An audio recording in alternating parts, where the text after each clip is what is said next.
What if I told you that everything you believe about wealth is wrong?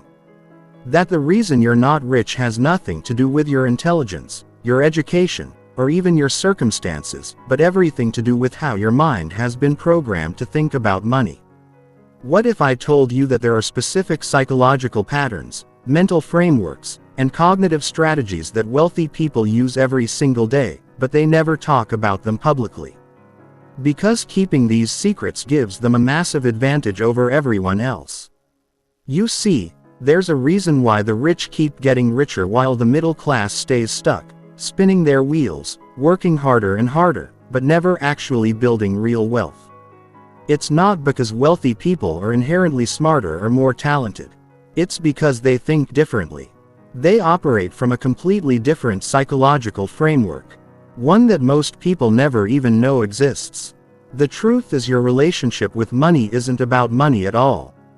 It's about psychology. It's about the unconscious beliefs, fears, and mental patterns that either propel you toward wealth or keep you trapped in financial mediocrity.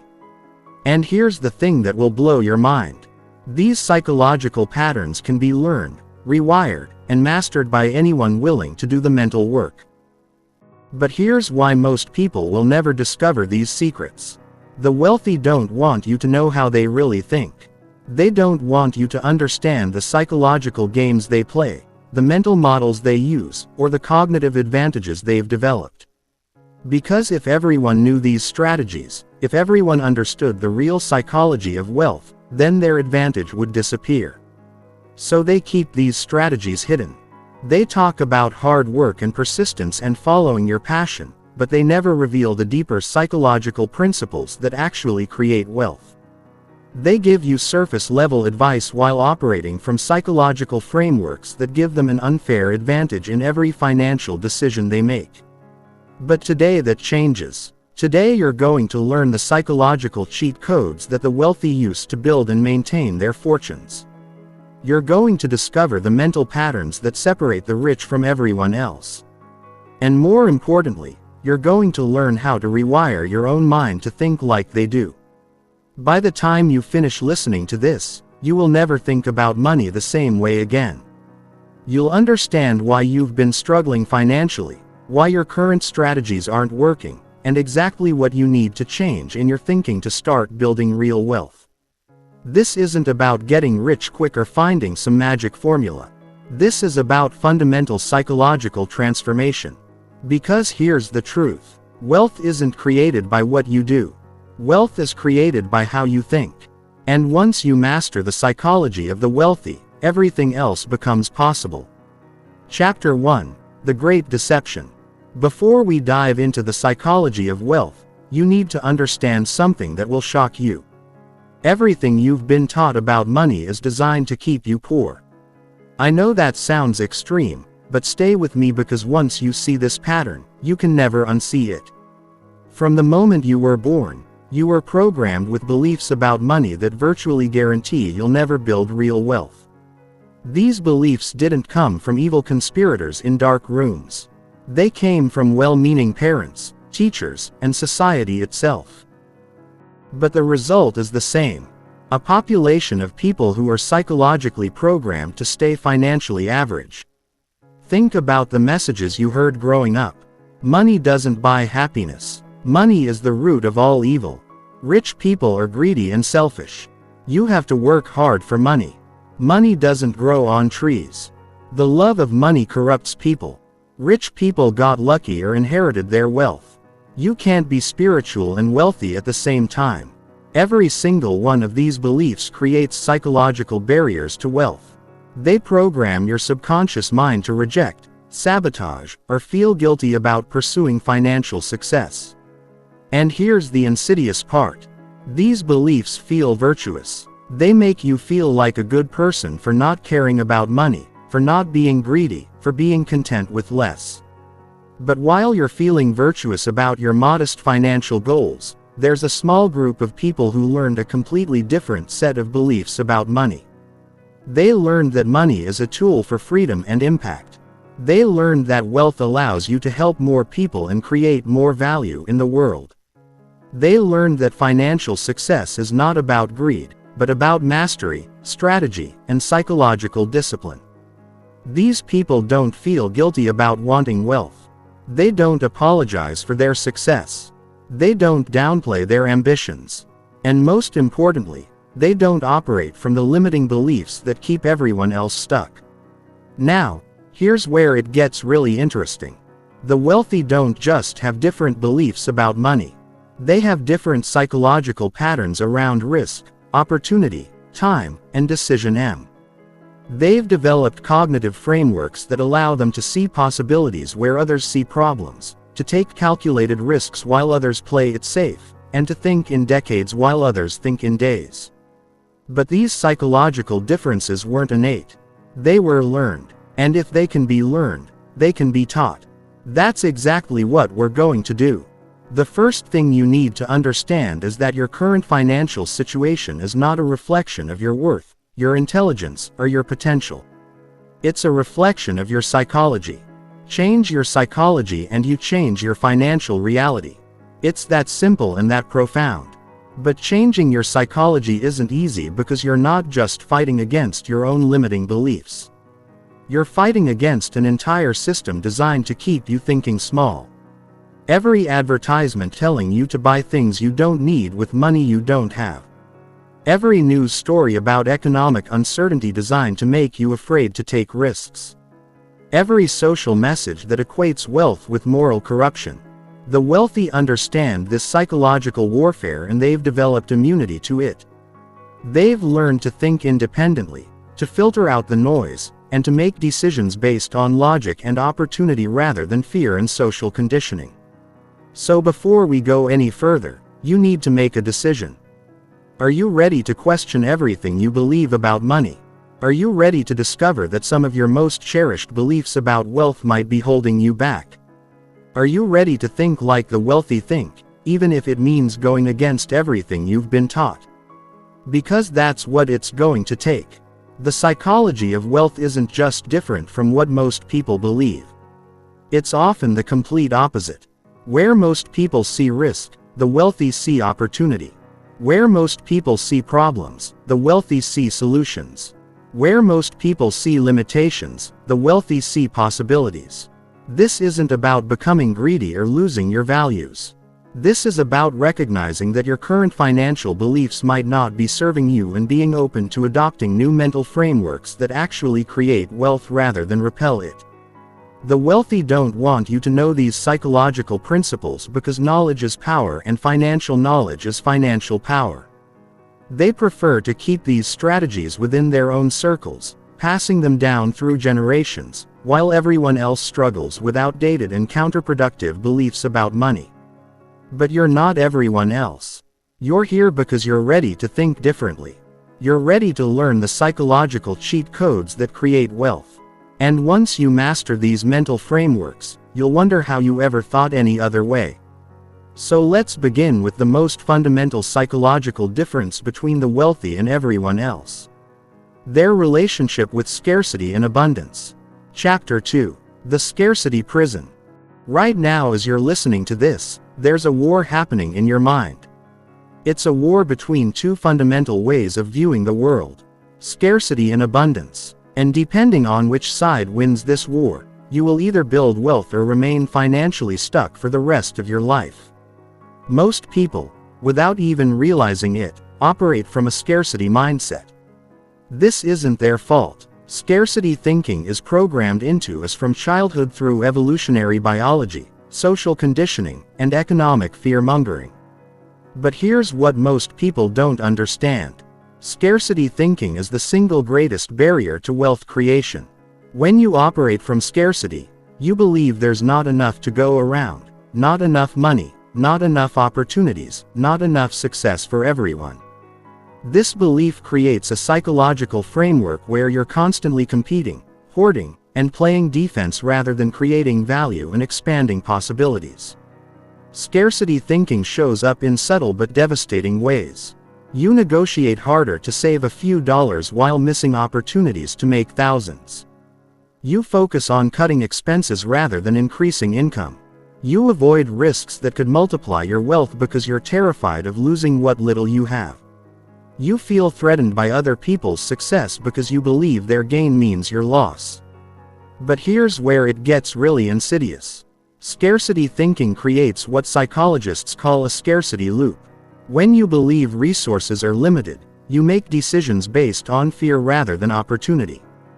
These fear-based decisions typically lead to smaller results, which then confirm your belief that resources are indeed scarce. This creates more fear, more conservative decisions, and more limited results. You get trapped in a cycle of self-fulfilling scarcity. The wealthy, on the other hand, operate from an abundance mindset. This doesn't mean they're naive or reckless. It means they understand a fundamental truth about wealth creation. Money is not a finite resource. Wealth can be created, expanded, and multiplied. The economy is not a zero-sum game where someone has to lose for you to win. When you truly understand abundance thinking, everything changes.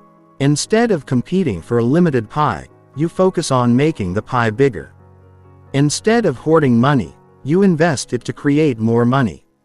Instead of fearing other people's success, you study it and learn from it. Instead of playing defense with your finances, you play offense. But abundance thinking goes deeper than just believing there's enough money to go around. It's a complete psychological framework that affects how you make decisions, how you view opportunities, and how you interact with the world. Abundant thinkers ask different questions. Instead of how can I save money, they ask how can I make more money. Instead of what if I lose everything, they ask what if this works beyond my wildest dreams. Instead of I can't afford this, they ask how can I afford this. These different questions lead to completely different actions which lead to completely different results. Scarcity questions lead to contraction, fear, and missed opportunities. Abundance questions lead to expansion, growth, and wealth creation. Now, here's the psychological cheat code that wealthy people understand. Abundance thinking isn't just a mindset. It's a strategic advantage. When you operate from abundance, you make better decisions because you're not paralyzed by fear. You take calculated risks because you understand that the potential upside far outweighs the downside. You invest in yourself and your future because you believe in your ability to create value. But most importantly, abundance thinking allows you to see opportunities that scarcity thinkers can't see. When everyone else is focused on what they might lose, you're focused on what you might gain. When everyone else is playing it safe, you're positioning yourself for exponential growth. This is why wealthy people seem to have all the luck. They don't have more luck. They have more psychological clarity. They're not distracted by scarcity fears, so they can see opportunities that others miss. They're not paralyzed by worst-case scenarios, so they can act when others hesitate. But here's the challenge. You can't just decide to think abundantly. Scarcity thinking is deeply embedded in your subconscious mind through years of conditioning. You need to actively rewire these patterns through conscious practice and repeated exposure to abundance principles. The first step is becoming aware of your scarcity thoughts. Notice when you think there's not enough time, money, or opportunity. Notice when you feel threatened by other people's success. Notice when you make decisions based on what you might lose rather than what you might gain. The second step is challenging these thoughts with abundance alternatives. When you catch yourself thinking, I can't afford this, replace it with, how can I afford this? When you think, there's too much competition, replace it with, competition validates that there's a market. The third step is surrounding yourself with abundance thinkers. Your psychology is heavily influenced by the people around you. If you're surrounded by people who complain about money, who believe the system is rigged, who think wealthy people are evil, their scarcity thinking will infect your own mind. The wealthy understand this, which is why they're very careful about who they spend time with.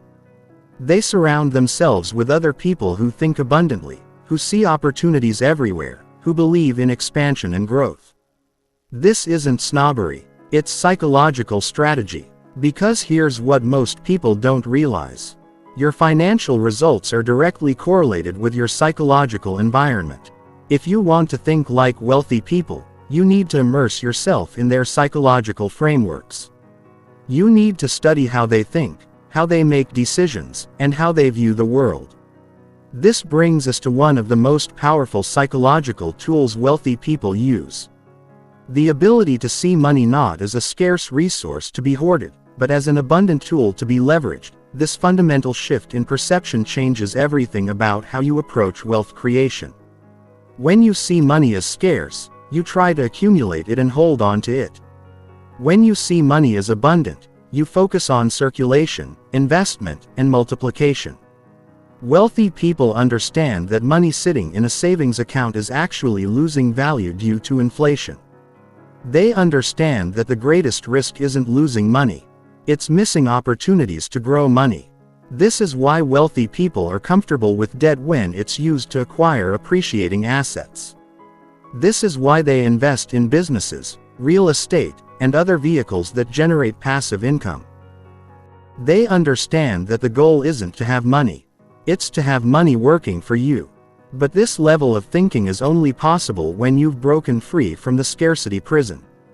As long as you're focused on not losing what you have, you'll never focus on multiplying what you have. As long as you're paralyzed by fear of financial loss, you'll never take the calculated risks necessary for financial gain. The wealthy have mastered the psychological balance between prudence and boldness. They're not reckless, but they're not paralyzed by fear either. They understand that the greatest risk is not taking any risks at all. This psychological framework allows them to make decisions that seem impossible to scarcity thinkers. They'll spend money to make money. They'll take on debt to acquire assets. They'll invest in opportunities that have uncertain outcomes, but unlimited upside potential. And here's the key: these aren't just financial strategies. They're psychological strategies. They require a complete rewiring of how you think about money, risk, and opportunity. They require breaking free from the scarcity programming that keeps most people financially stuck.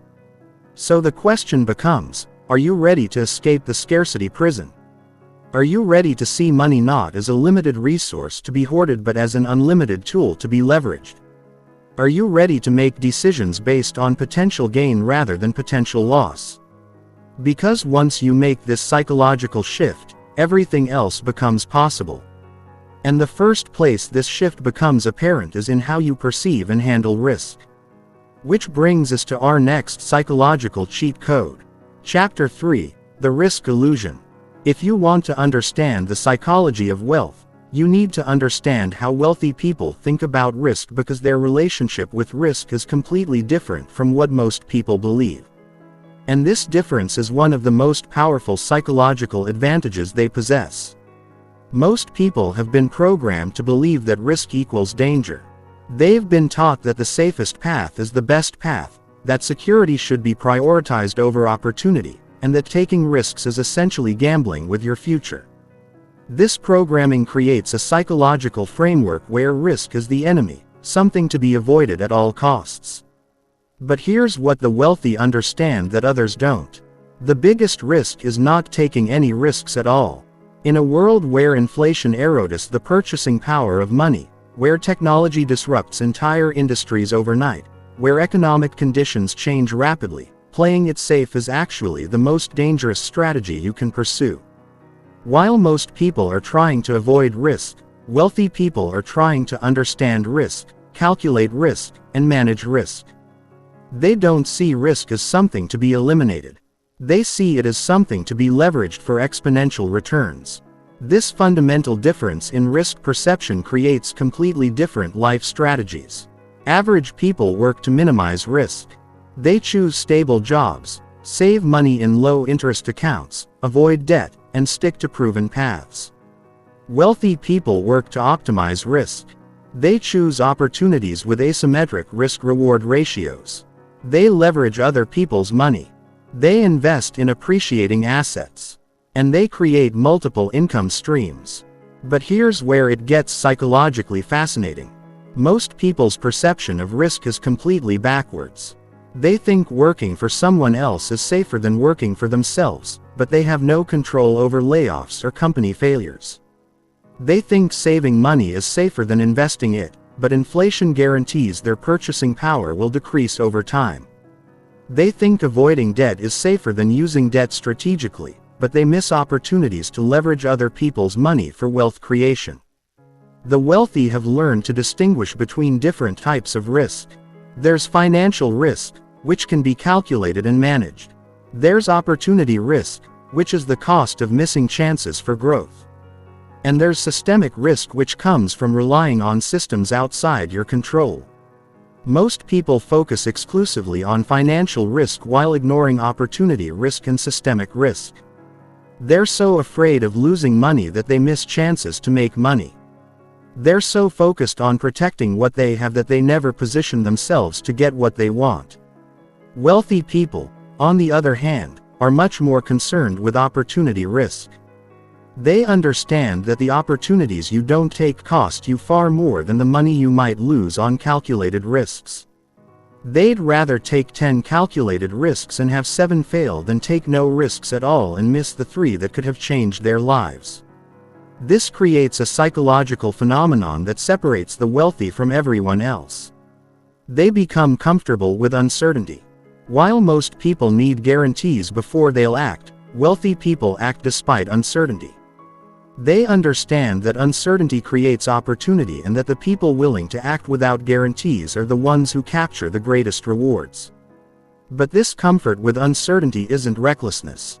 It's based on a sophisticated understanding of probability, diversification, and risk management. Wealthy people don't take stupid risks. They take calculated risks with asymmetric reward potential. An asymmetric risk is one where the potential upside far exceeds the potential downside. For example, starting a business might cost you $10,000 and a year of your time. But if it succeeds, it could generate millions in value. The risk is limited and quantifiable, but the reward is potentially unlimited. Wealthy people actively seek out asymmetric risk opportunities while most people avoid them. This is because wealthy people have trained themselves to focus on potential rewards while most people focus on potential losses. This difference in focus creates completely different decision-making patterns. When a wealthy person evaluates an opportunity, they ask, "What's the best case scenario? What's the worst case scenario? Can I handle the worst case? Is the best case worth the risk?" When an average person evaluates the same opportunity, they focus almost exclusively on what could go wrong, what they might lose, and all the reasons why it might not work. This psychological difference in focus determines everything. Where you focus your attention determines what you see, what you feel, and ultimately what you do. Focus on what you might lose and you'll be paralyzed by fear. Focus on what you might gain and you'll be motivated by possibility. But the psychology of risk goes even deeper than this. Wealthy people understand something that most people never learn. Your comfort zone is your danger zone. Every day you stay in your comfort zone is a day you're not growing, not learning, and not positioning yourself for greater success. The psychological concept of homeostasis explains why most people resist change and avoid risk. Your brain is wired to maintain the status quo, to keep you safe and comfortable. Even if safe and comfortable means financially struggling, your subconscious mind would rather keep you in familiar misery than push you toward unfamiliar opportunity. Wealthy people have learned to override this psychological programming. They've trained themselves to become comfortable with discomfort, to seek out challenges rather than avoid them, and to view uncertainty as opportunity rather than threat. This requires a complete rewiring of your relationship with failure. Most people are terrified of failure because they see it as evidence of their inadequacy. Wealthy people see failure as education, as market feedback, and as a necessary step toward success. This psychological reframe changes everything. When you're not afraid of failure, you're not afraid of risk. When you see failure as learning rather than losing, you're willing to experiment, to try new approaches, and to take calculated chances that others won't take. The wealthy have also learned to distinguish between reversible and irreversible risks. A reversible risk is one where you can go back to where you started if things don't work out. An irreversible risk is one where failure means permanent loss. Most people treat all risks as irreversible, which paralyzes them from taking action. Wealthy people focus on taking reversible risks with unlimited upside potential. They'll quit their job to start a business because they know they can always get another job if the business fails. They'll invest money in opportunities because they know they can always make more money if the investment doesn't work out. This psychological framework allows them to act boldly while most people act cautiously. And in a rapidly changing world, bold action creates wealth while cautious action maintains mediocrity. But perhaps the most important aspect of how wealthy people think about risk is that they don't try to eliminate it. They try to transfer it. They use insurance to transfer personal risk. They use corporations to transfer business risk. They use other people's money to transfer investment risk. They use systems and processes to transfer operational risk. This risk transfer strategy allows them to take larger positions and pursue bigger opportunities than they could if they were bearing all the risk themselves. It's a sophisticated form of leverage that multiplies their capacity for wealth creation. Most people, on the other hand, try to bear all the risk themselves. They use their own money for everything. They personally guarantee their business debts and they try to control every aspect of their financial lives. This approach feels safer, but it actually limits their capacity for wealth creation and exposes them to greater long-term risk. The psychological shift required to think about risk like wealthy people is profound. It requires moving from a fear-based mindset to an opportunity-based mindset. It requires developing comfort with uncertainty and discomfort with stagnation. It requires seeing failure as education rather than evidence of inadequacy. But most importantly, it requires understanding that in a rapidly changing world, the greatest risk is not changing with it. The greatest risk is staying the same while everything around you evolves. The greatest risk is playing it safe while others are positioning themselves for exponential growth.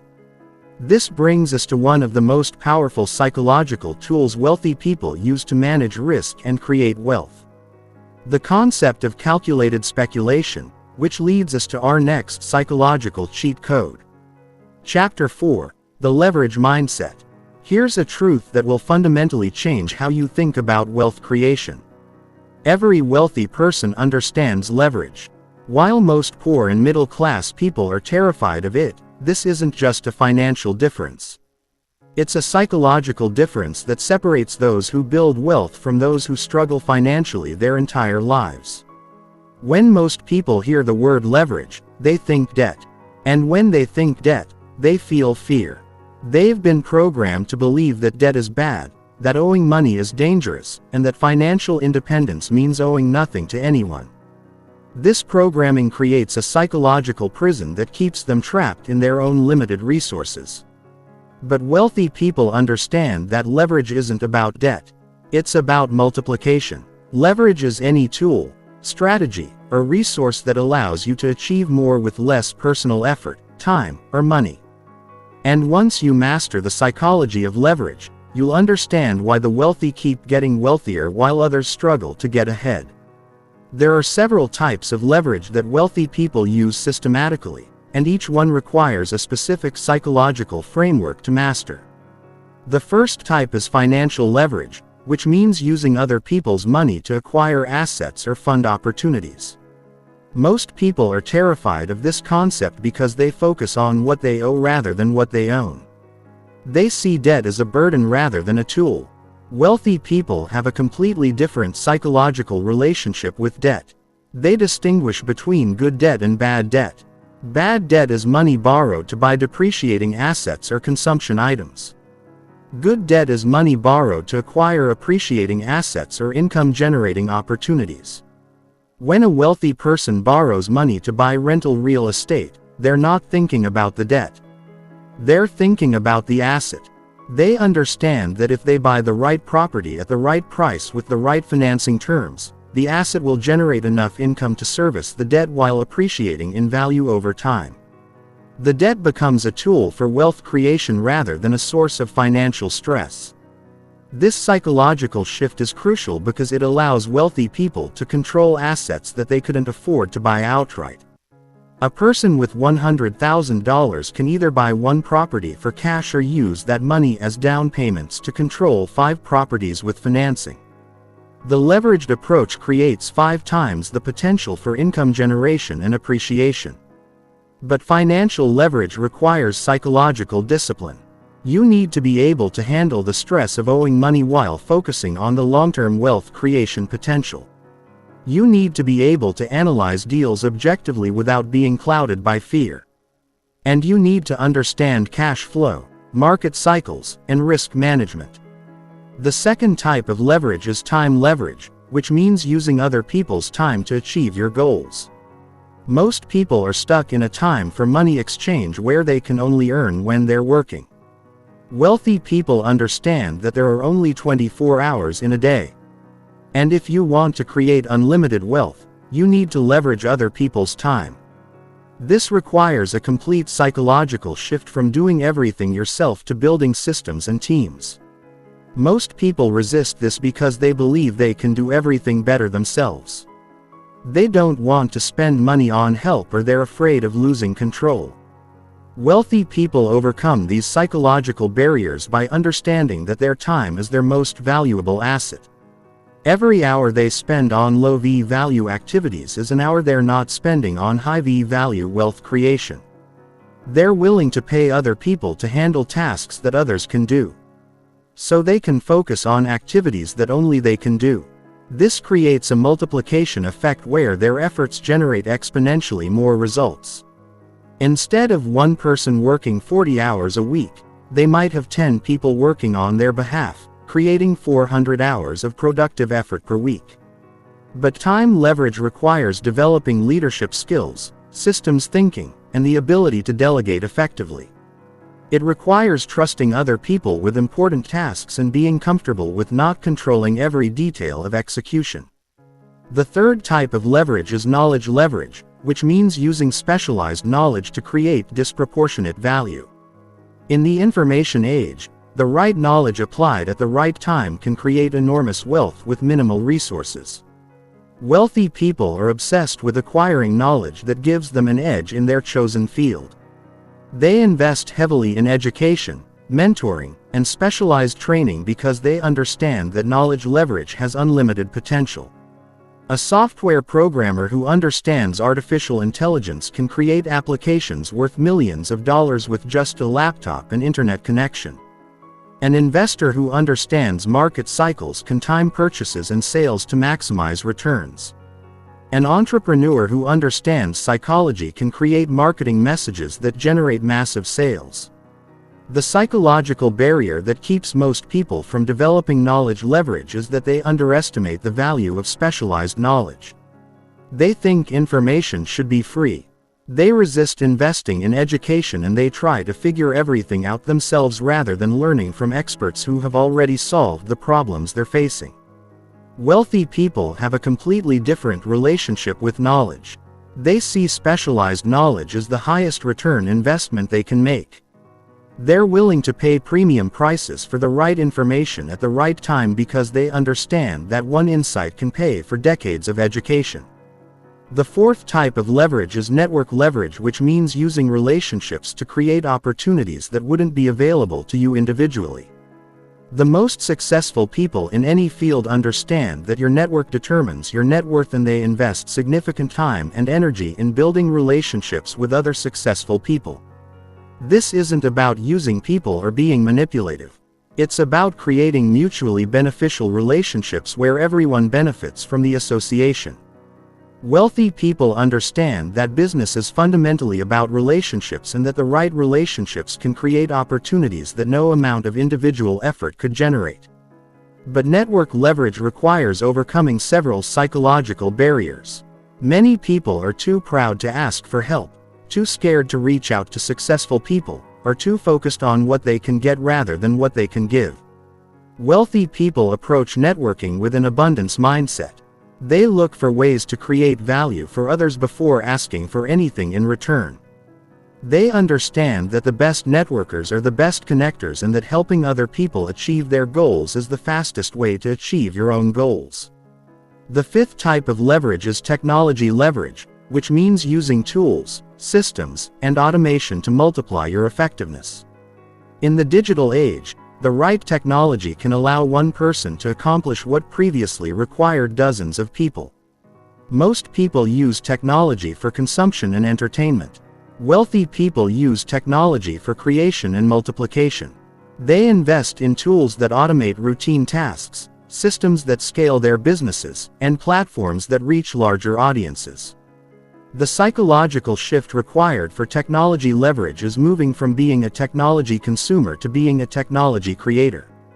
This requires learning new skills, investing in better tools, and thinking systematically about how technology can multiply your efforts. But perhaps the most important aspect of the leverage mindset is understanding compound effects.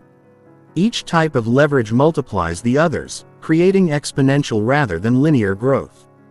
When you combine financial leverage with time leverage, you can control large assets while having other people manage them. When you add knowledge leverage, you can make better decisions about which assets to acquire and when.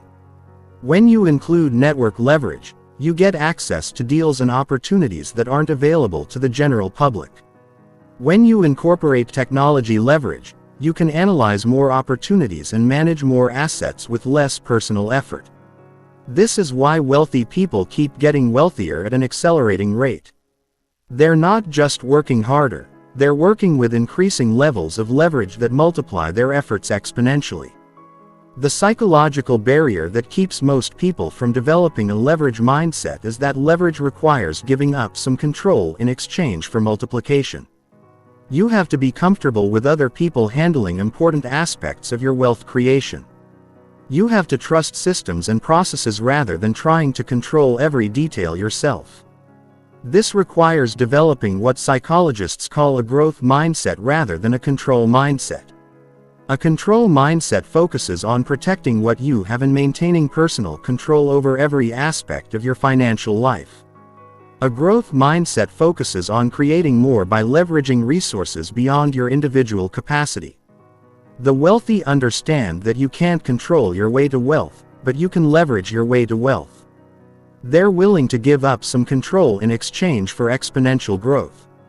While most people insist on maintaining complete control, even if it means staying financially limited, this psychological shift from control to leverage is one of the most difficult but most important mental changes you can make. It requires trusting other people, investing in systems, and being comfortable with complexity rather than simplicity. But once you master the leverage mindset, you'll understand why wealthy people can create more wealth in a year than most people create in a lifetime. It's not because they're inherently superior. It's because they've learned to multiply their efforts through leverage while others are limited to their individual capacity. This brings us to our next psychological cheat code: how wealthy people think about time, which is fundamentally different from how most people approach temporal decision-making. Chapter 5. The Time Paradox. Time is the one resource that everyone has equally. Yet, wealthy people seem to get dramatically more value from their time than everyone else. This isn't because they have more hours in their day or because they're naturally more productive. It's because they have a fundamentally different psychological relationship with time that allows them to create exponential results while others create linear results. Most people think about time in terms of hours, days, and weeks. They focus on immediate productivity, short-term goals, and instant gratification. Wealthy people think about time in terms of decades, generations, and compound effects. They focus on long-term positioning, exponential growth, and delayed gratification that creates massive future rewards.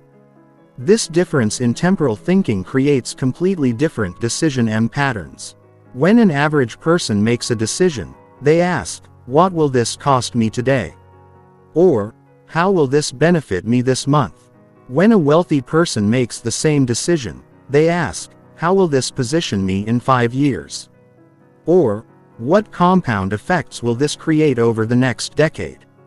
This temporal perspective shift changes everything about how you approach wealth creation. Instead of optimizing for immediate income, you optimize for long-term wealth. Instead of focusing on current expenses, you focus on future earning potential. Instead of protecting your current lifestyle, you invest in your future capacity. But the psychology of time goes much deeper than just thinking long-term. Wealthy people understand something that most people never learn. Time is not linear when it comes to wealth creation. The value of your time increases exponentially as you develop skills, build systems, and create leverage. When you're starting out, your time might be worth $20 an hour. But as you develop expertise, build a reputation, and create systems, your time might become worth $200 an hour, then $2,000 an hour, and eventually, if you build the right systems, your wealth can grow even when you're not working at all. This understanding creates a completely different approach to time allocation. Instead of trying to fill every hour with productive activity, wealthy people focus on activities that increase the future value of their time.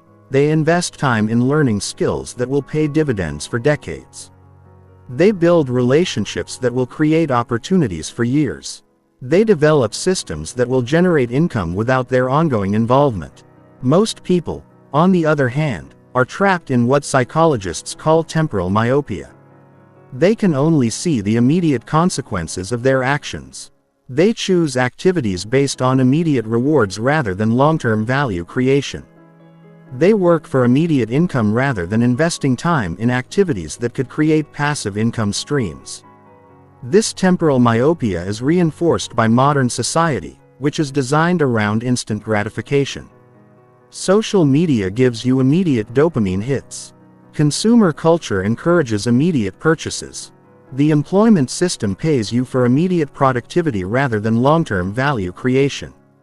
Wealthy people have learned to resist these psychological pressures and maintain a long-term perspective even when it means short-term sacrifice. They'll spend months learning a skill that won't pay off for years. They'll invest money in assets that won't generate income immediately, but will create wealth over time. They'll build businesses that operate at a loss initially, but have the potential for exponential growth. This ability to delay gratification is one of the most powerful psychological advantages wealthy people possess. While others are focused on immediate rewards, they're positioning themselves for exponential future rewards. While others are optimizing for comfort today, they're optimizing for freedom tomorrow. But delayed gratification isn't just about willpower or discipline. It's about having a clear vision of the future that's so compelling it makes present sacrifices feel worthwhile. Wealthy people don't delay gratification because they hate pleasure. They delay gratification because they have a vision of future pleasure that's far greater than anything they could experience today. This brings us to another crucial aspect of how wealthy people think about time. They understand the concept of time arbitrage.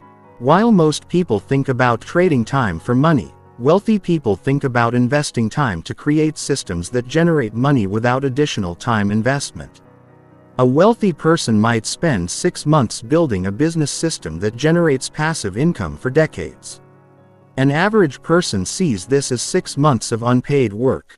A wealthy person sees this as trading 6 months of time for decades of freedom. This psychological framework allows wealthy people to make investments in time that others won't make. They'll spend years learning about real estate so they can make better investment decisions. They'll invest months in building relationships that could lead to business opportunities. They'll dedicate time to understanding market cycles so they can time their investments more effectively. The compound effect of these time investments creates what wealthy people call earning while sleeping. Once you've built the right systems, developed the right skills, and established the right relationships, your wealth can grow without your active involvement. Your money works for you instead of you working for money. But achieving this requires a fundamental psychological shift in how you value different types of activities. Most people value activities based on immediate income generation. Wealthy people value activities based on long-term wealth creation potential. This means wealthy people will often choose activities that generate no immediate income but have unlimited long-term potential over activities that generate immediate income but have limited long-term potential. They'll choose to build a business over working for someone else even if the business generates less income initially. They'll choose to invest in appreciating assets over spending money on depreciating purchases even if the assets don't provide immediate enjoyment. This temporal arbitrage creates an interesting psychological phenomenon. Wealthy people often appear less productive in the short term but dramatically more productive in the long term, while others are busy with activities that generate immediate results. Wealthy people are building foundations for exponential future results. The psychological challenge is that this approach requires tolerance for uncertainty and delayed feedback. When you're building long-term wealth, you often don't know if your strategies are working until years later. You have to maintain confidence in your approach despite lack of immediate validation. This is why wealthy people develop what psychologists call process confidence rather than outcome dependence. They focus on following proven processes rather than obsessing over immediate outcomes. They trust that if they consistently apply the right strategies over time, the results will eventually compound into significant wealth. Another crucial aspect of how wealthy people think about time is that they understand the concept of time scarcity at a psychological level. While everyone has the same 24 hours, wealthy people act as if their time is extremely valuable because they know it is. This creates a psychological urgency that drives them to optimize every aspect of their time usage. They're ruthless about eliminating time-wasting activities. They delegate tasks that others can do so they can focus on activities that only they can do. They systemize repetitive processes so they don't have to spend time on routine decisions. They invest in tools and technology that save time even if they cost money up front. This time optimization isn't about being busy or stressed. It's about being intentional with time allocation so that more time can be spent on high versus value activities or personal enjoyment. Wealthy people often have more free time than average people because they've systematized and delegated the routine aspects of their lives. The psychological principle underlying this approach is that time is your most valuable asset because it's the only asset you can't replace. Money can be earned, relationships can be rebuilt, and skills can be learned. But time that's wasted is gone forever. This understanding creates a different emotional relationship with time instead of feeling like they have unlimited time to figure things out. Wealthy people feel a sense of urgency about maximizing the value of their time. Instead of procrastinating on important decisions, they act quickly when they identify valuable opportunities. But perhaps the most important aspect of how wealthy people think about time is that they understand generational thinking. They don't just think about creating wealth for themselves. They think about creating systems and assets that will benefit their children and grandchildren. This generational perspective changes how they make decisions about investments, business structures, and asset protection. Instead of optimizing for maximum current income, they optimize for sustainable long-term wealth creation. Instead of consuming all their wealth during their lifetime, they focus on building assets that appreciate over generations. This psychological framework creates what economists call patient capital. Wealth that can be invested for maximum long-term returns. Rather than needing to generate immediate income, patient capital allows for investment strategies that wouldn't be possible if you needed immediate returns. The psychological shift required to develop this temporal perspective is significant. It requires moving from instant gratification to delayed gratification, from short-term thinking to long-term planning, and from consuming wealth to building wealth systems. But once you master the psychology of time that wealthy people use, you'll understand why they can create more wealth in a decade than most people create in a lifetime. It's not because they work harder or longer. It's because they think about time in a way that creates compound effects rather than linear results. This brings us to one of the most powerful psychological frameworks wealthy people use. Compound thinking, which applies the principle of compound interest to every aspect of wealth creation. Chapter 6. The compound effect psychology. If you want to understand the single most important psychological difference between wealthy people and everyone else, you need to understand compound thinking. This is the mental framework that allows wealthy people to create exponential results while others create linear results. And it's the reason why the rich keep getting richer at an accelerating rate. Most people understand compound interest mathematically. They know that money invested at compound interest grows exponentially over time. But wealthy people understand compound effects psychologically. They apply compound thinking to every aspect of their lives, from skill development to relationship building to business creation. The psychological power of compound thinking is that it changes how you evaluate every decision. Instead of asking "What will this do for me today?" you ask "What will this create over time if it compounds?" Instead of optimizing for immediate results, you optimize for systems that improve themselves over time. This psychological shift is profound because it means wealthy people are playing a completely different game than everyone else. While others are focused on linear improvements and immediate results, wealthy people are focused on creating positive feedback loops that accelerate over time. A positive feedback loop is a system where the results of an action create conditions that make future similar actions more effective. Wealthy people actively seek out and create these feedback loops in every area of their financial lives. For example, when a wealthy person builds a business, they're not just thinking about the immediate income the business generates. They're thinking about how the business builds their reputation, develops their skills, creates new relationships, and positions them for even better opportunities in the future. Each success builds on previous successes, creating acceleration rather than just accumulation. When they invest in real estate, they're not just thinking about the rental income and appreciation. They're thinking about how each property teaches them more about real estate markets, builds relationships with agents and contractors, improves their financing capabilities, and positions them to identify and acquire better properties in the future. When they develop a skill, they're not just thinking about the immediate application of that skill.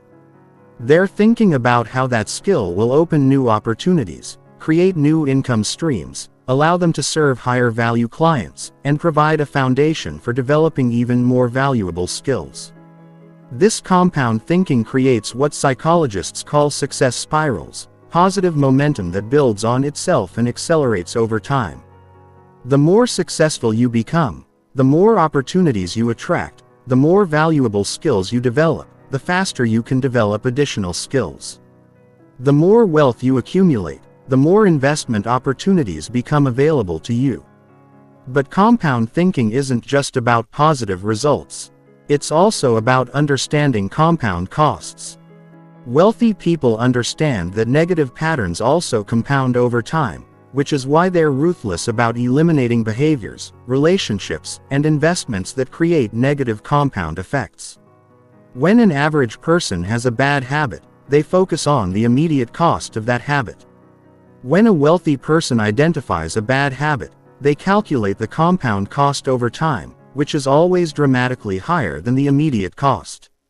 This understanding creates urgency around eliminating negative patterns before they compound into major problems. For example, if you spend $10 a day on coffee, the immediate cost is $300 per month. But if you invest that money in appreciating assets over 30 years, the compound cost could be hundreds of thousands of dollars. Wealthy people make these calculations instinctively, which is why they're willing to make short-term sacrifices for long-term wealth. The psychological challenge with compound thinking is that compound effects are invisible in the short term but dramatic in the long term. This creates what researchers call the compound gap, the period where you're applying compound strategies but not yet seeing compound results. During the compound gap, it appears that compound strategies aren't working. Linear strategies produce immediate visible results, while compound strategies appear to produce no results at all. This is why most people abandon compound strategies before they have time to work. Wealthy people have learned to psychologically navigate the compound gap by developing what we call compound faith. The ability to continue applying compound strategies even when you can't see the results yet.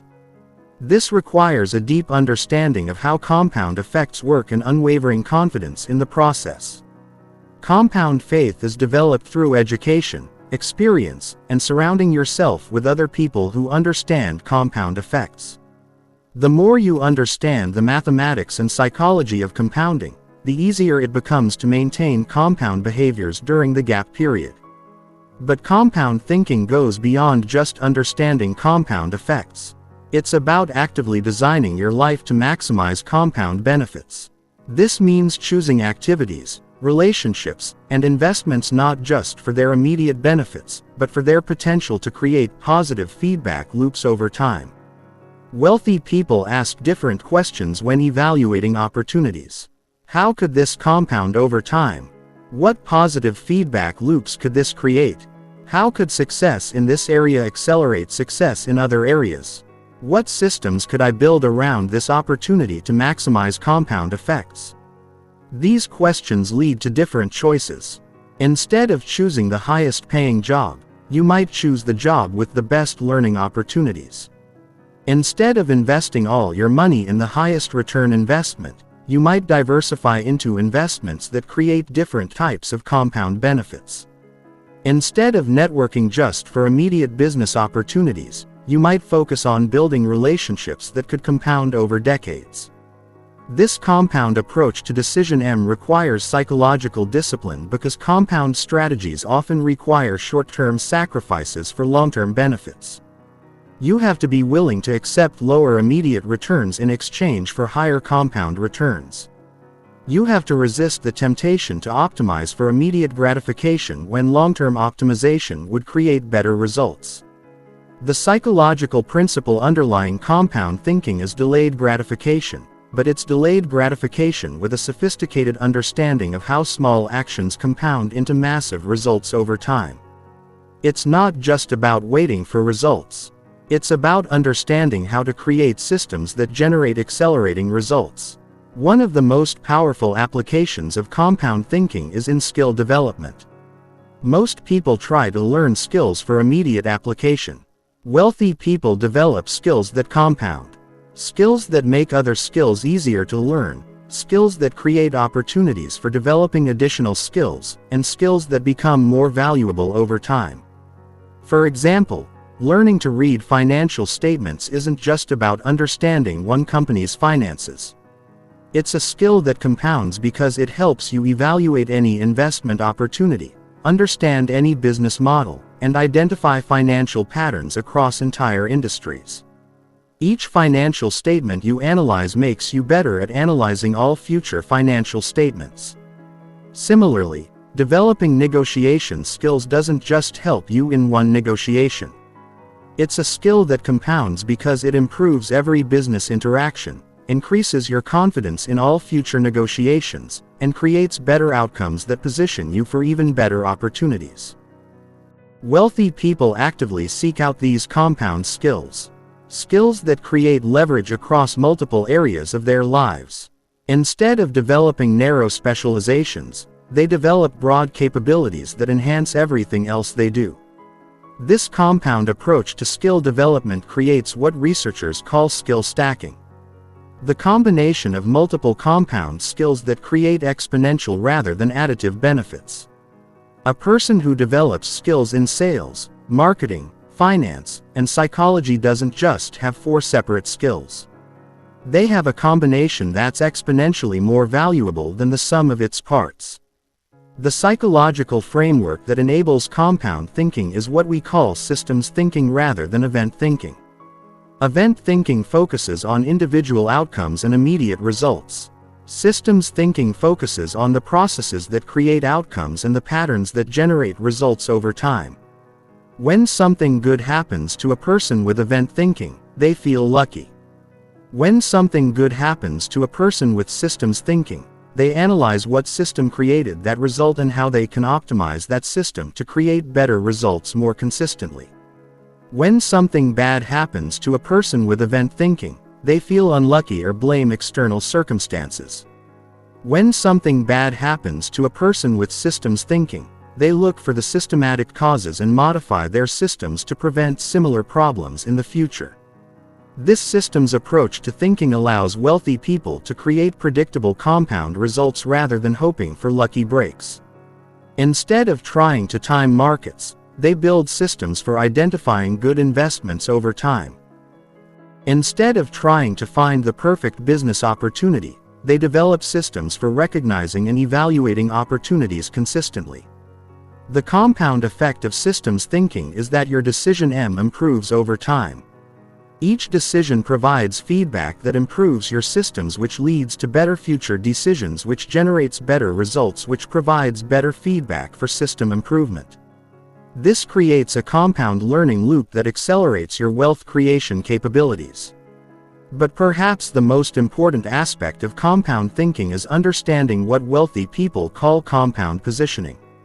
This is the practice of making decisions that position you to benefit from multiple compound effects simultaneously. For example, when a wealthy person chooses where to live, they don't just consider the cost or immediate lifestyle benefits. They consider how that location positions them professionally, what investment opportunities are available in that area, what network effects they can access, and how that choice will compound over time. When they choose what business to start, they don't just consider immediate profit potential. They consider how that business will develop their skills, what relationships it will create, how it positions them for future opportunities, and what other businesses or investments it might lead to. This compound positioning approach means that wealthy people are constantly making choices that create multiple streams of compound benefits. Every decision is evaluated not just for its direct benefits but for its potential to accelerate other areas of their wealth creation. The psychological shift required to develop compound thinking is moving from addition to multiplication, from immediate to eventual, and from simple to compound. It requires developing patience with processes, confidence in systems, and faith in the power of time to multiply well-designed efforts. But once you master compound thinking, you'll understand why wealthy people can create extraordinary results that seem impossible to others. They're not just working harder, they're creating compound systems that multiply their efforts exponentially over time. This brings us to our next psychological cheat code: how wealthy people think about money itself, which is fundamentally different from how most people conceptualize the nature and purpose of money. Chapter 7: The Money Paradigm Shift. Right now, you have a relationship with money. You might not think about it consciously, but every financial decision you make, every emotion you feel about money, and every belief you hold about wealth is part of this relationship. And here's what most people don't understand: your relationship with money determines your financial results more than any strategy, investment, or opportunity ever could. Most people have a dysfunctional relationship with money. They see money as something outside themselves, something scarce and difficult to obtain, something that creates stress and anxiety, something that good people shouldn't want too much of. These psychological patterns create internal resistance to wealth accumulation that sabotages every external effort to build wealth. Wealthy people have a completely different relationship with money. They see money as a tool, a scorecard, a form of energy that flows toward value creation. They're comfortable with money, confident about earning money, and strategic about using money to create more money. This psychological comfort with money creates internal alignment that accelerates every external wealth creation effort. The first step in developing a wealthy person's relationship with money is understanding what money actually is. Most people think of money as a thing, pieces of paper, numbers and bank accounts, something tangible and finite. Wealthy people understand that money is a symbol, a representation of value created and exchanged, a measurement of the impact you have on other people's lives. This conceptual shift changes everything about how you approach wealth creation.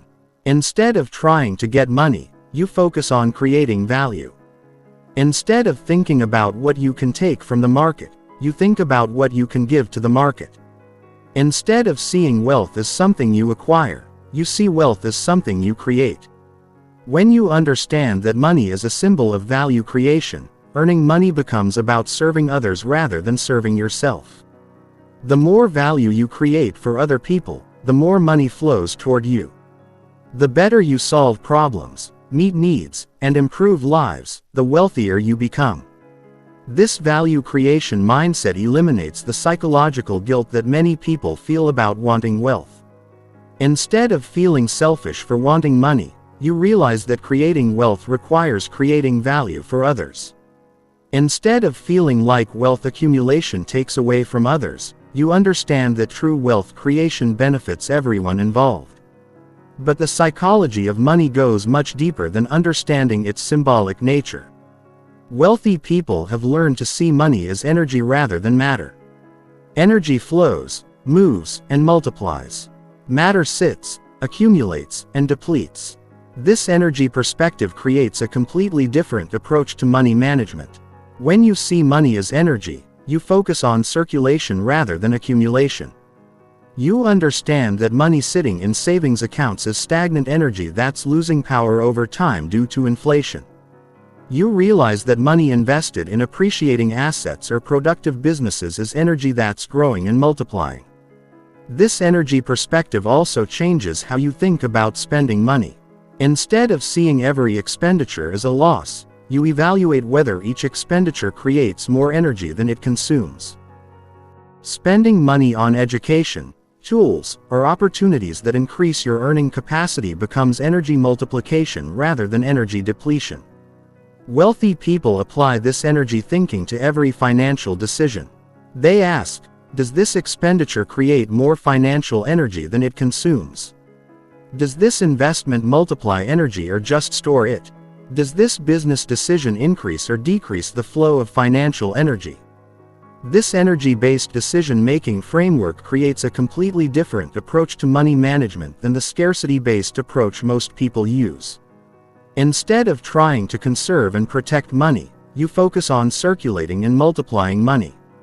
Instead of avoiding all financial risk, you take calculated risks that have the potential to multiply your financial energy. Another crucial aspect of how wealthy people think about money is that they understand the difference between working for money and having money work for them. Most people are trapped in a linear relationship with money where they trade time for money at a fixed rate. Wealthy people create exponential relationships with money where their wealth generates additional wealth without their direct involvement. This requires a fundamental psychological shift from being an employee of money to being an employer of money. Instead of serving money by working for it, you make money serve you by putting it to work, generating returns. But this shift requires developing comfort with complexity rather than simplicity. Having money work for you means understanding investments, business systems, market dynamics, and financial instruments. Most people avoid this complexity and stick to simple strategies that provide security but limited growth. Wealthy people embrace this complexity because they understand that complexity creates opportunity. The more sophisticated your understanding of money and markets, the more opportunities you can identify and capitalize on.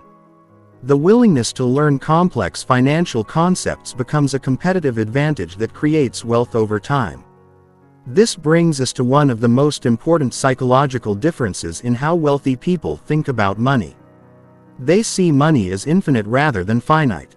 Most people operate from the assumption that there's only so much money to go around, which creates competition, hoarding, and zero-sum thinking.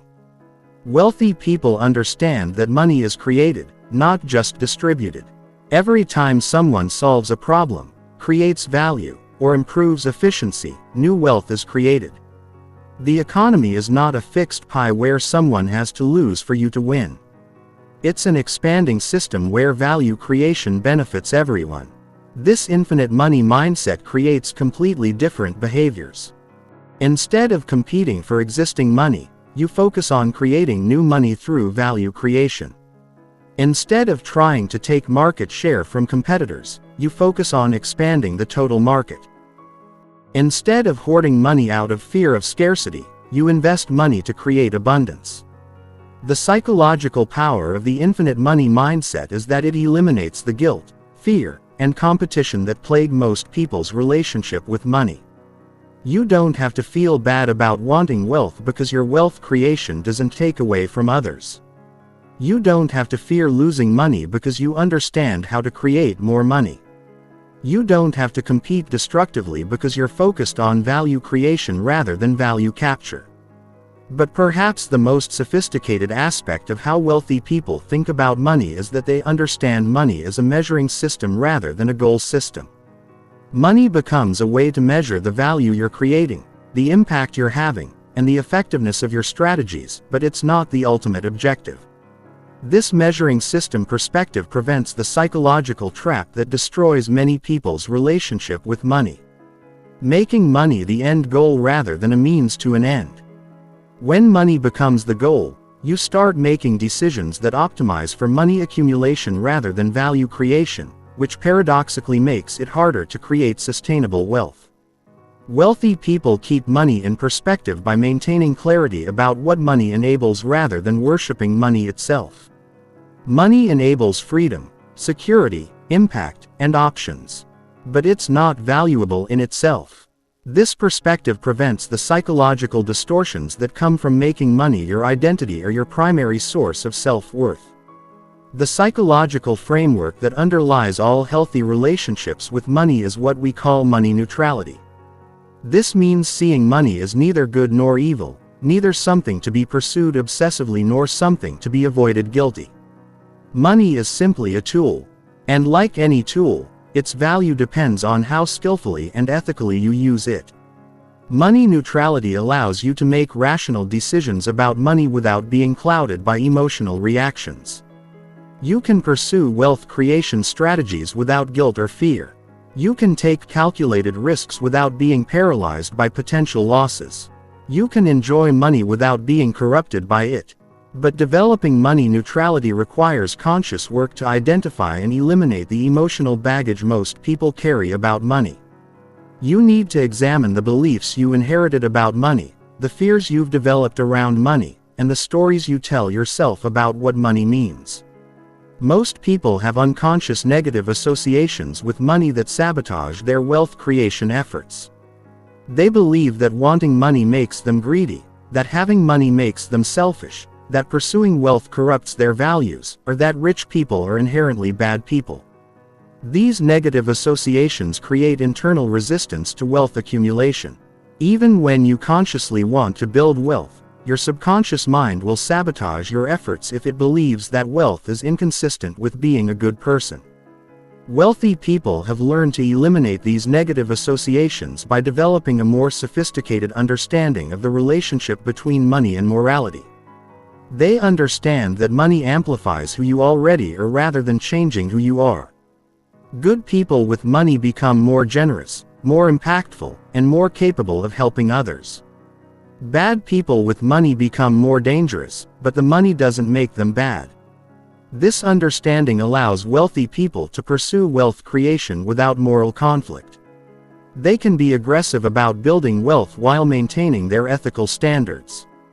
They can enjoy their wealth without feeling guilty about others who have less. The final aspect of developing a wealthy person's relationship with money is understanding money as a form of freedom rather than security. Most people pursue money for security, the ability to pay bills, handle emergencies, and maintain their current lifestyle.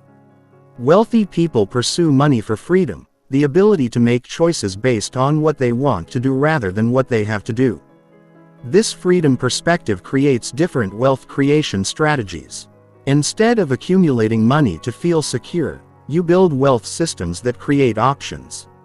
Instead of saving money to protect against future problems, you invest money to create future opportunities. The psychological power of the freedom perspective is that it motivates wealth creation for positive reasons rather than negative reasons. You're building wealth to gain freedom rather than to avoid problems. You're creating financial systems to expand your options rather than to limit your risks. This positive motivation creates sustainable wealth creation habits because you're moving towards something you want rather than away from something you fear. Fear-based motivation is powerful in the short term but burns out over time. Freedom-based motivation is sustainable because it's aligned with human nature's desire for autonomy and self-determination. When you master the psychological relationship with money that wealthy people have developed, money becomes a powerful tool for creating the life you want rather than a source of stress, guilt, or fear. You become confident about earning money, strategic about using money, and comfortable with having money work for you. This brings us to our next psychological cheat code: how wealthy people think about failure and setbacks, which is completely different from how most people process negative experiences. Chapter 8: The Failure Reframe.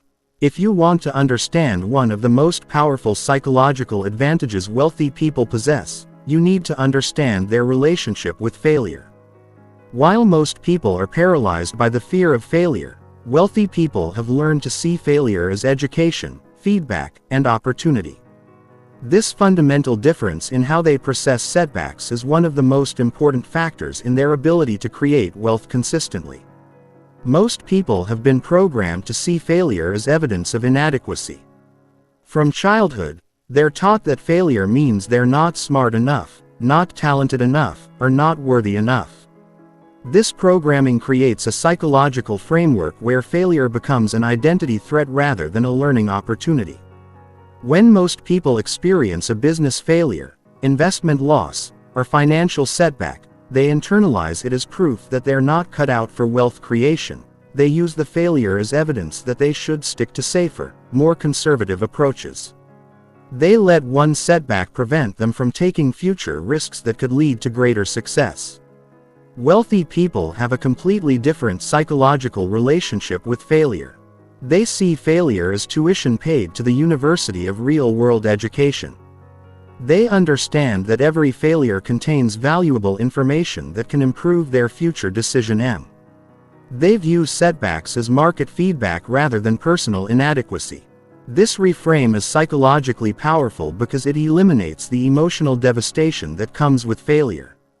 Instead of feeling shame, inadequacy, or despair when something doesn't work out, they feel curiosity, determination, and even excitement about what they can learn from the experience.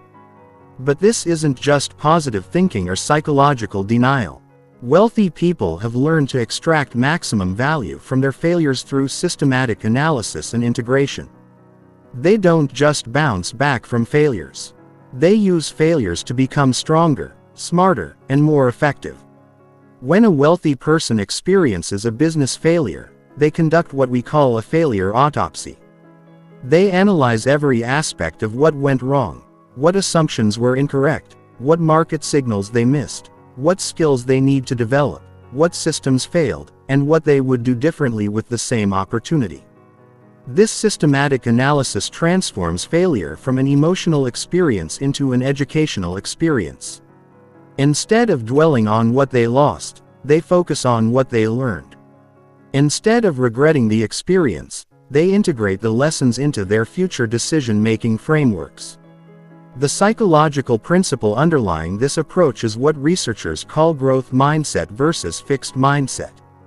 People with a fixed mindset believe their abilities are static and failure indicates fundamental limitations. People with a growth mindset believe their abilities can be developed and failure indicates areas for improvement. Wealthy people operate from an extreme growth mindset. They don't just believe they can improve. They actively seek out experiences that challenge their current capabilities and potentially lead to failure. They understand that the fastest way to develop new capabilities is to attempt things that are currently beyond their skill level. This creates a psychological phenomenon that separates wealthy people from everyone else. They become comfortable with discomfort. While most people avoid situations where they might fail, wealthy people actively seek out situations where failure is possible because that's where the greatest learning and growth opportunities exist. Discomfort with discomfort extends beyond just accepting failure to actively embracing uncertainty, challenge, and risk. Wealthy people train themselves to be psychologically comfortable in situations where the outcome is unknown and failure is possible. But the psychology of failure goes even deeper than just accepting setbacks. Wealthy people have learned to distinguish between different types of failure and respond appropriately to each type. The first type is strategic failure, where the overall approach was correct but the execution or timing was flawed. These failures require tactical adjustments rather than strategic overhauls. A real estate investor who buys in the right market but pays too much has experienced a strategic failure that can be corrected with better analysis and negotiation skills. The second type is systemic failure, where the fundamental approach was flawed and needs to be reconsidered. These failures require more significant learning and strategy modification. An entrepreneur who builds a product that nobody wants has experienced a systemic failure that requires deeper understanding of market needs and customer psychology. The third type is experimental failure, where you deliberately test an approach knowing it might not work. These failures are actually successes because they provide valuable information with minimal cost. A marketer who tests 10 different advertising approaches and finds that 9 don't work has successfully eliminated 9 ineffective strategies while identifying one effective strategy. Wealthy people actively create experimental failures because they understand that intelligent experimentation is the fastest way to discover what works. Instead of trying to avoid all failures, they design small failures that provide big insights. This experimental approach to failure requires developing what psychologists call anti-fragility, the ability to become stronger under stress rather than just surviving stress. While most people try to create systems that are resilient to failure, wealthy people create systems that benefit from failure. An anti-fragile investment strategy might include small positions in many high-risk, high-reward opportunities. Most of these positions will fail, but the few that succeed will generate returns that more than compensate for all the failures. The failures aren't just acceptable, they're necessary for the strategy to work. This anti-fragile approach to wealth creation allows wealthy people to take larger positions and pursue bigger opportunities than they could if they were trying to avoid all possibility of failure. They can afford to fail small and often because they're positioned to win big occasionally. But perhaps the most sophisticated aspect of how wealthy people think about failure is that they understand the concept of fast failure.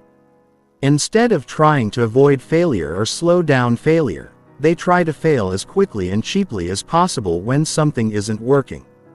Fast failure means cutting losses quickly rather than hoping that bad situations will improve. It means testing ideas with minimal investment before committing significant resources.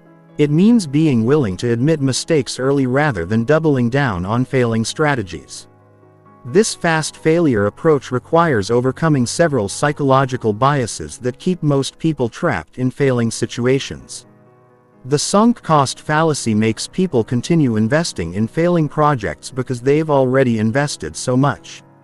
Loss aversion makes people hold on to losing investments hoping to break even. Confirmation bias makes people ignore evidence that their strategies aren't working. Wealthy people have trained themselves to overcome these psychological biases through systematic decision-making frameworks. They make decisions based on future potential rather than past investment. They cut losses based on objective criteria rather than emotional attachment. They seek out disease-confirming evidence rather than just looking for validation of their beliefs.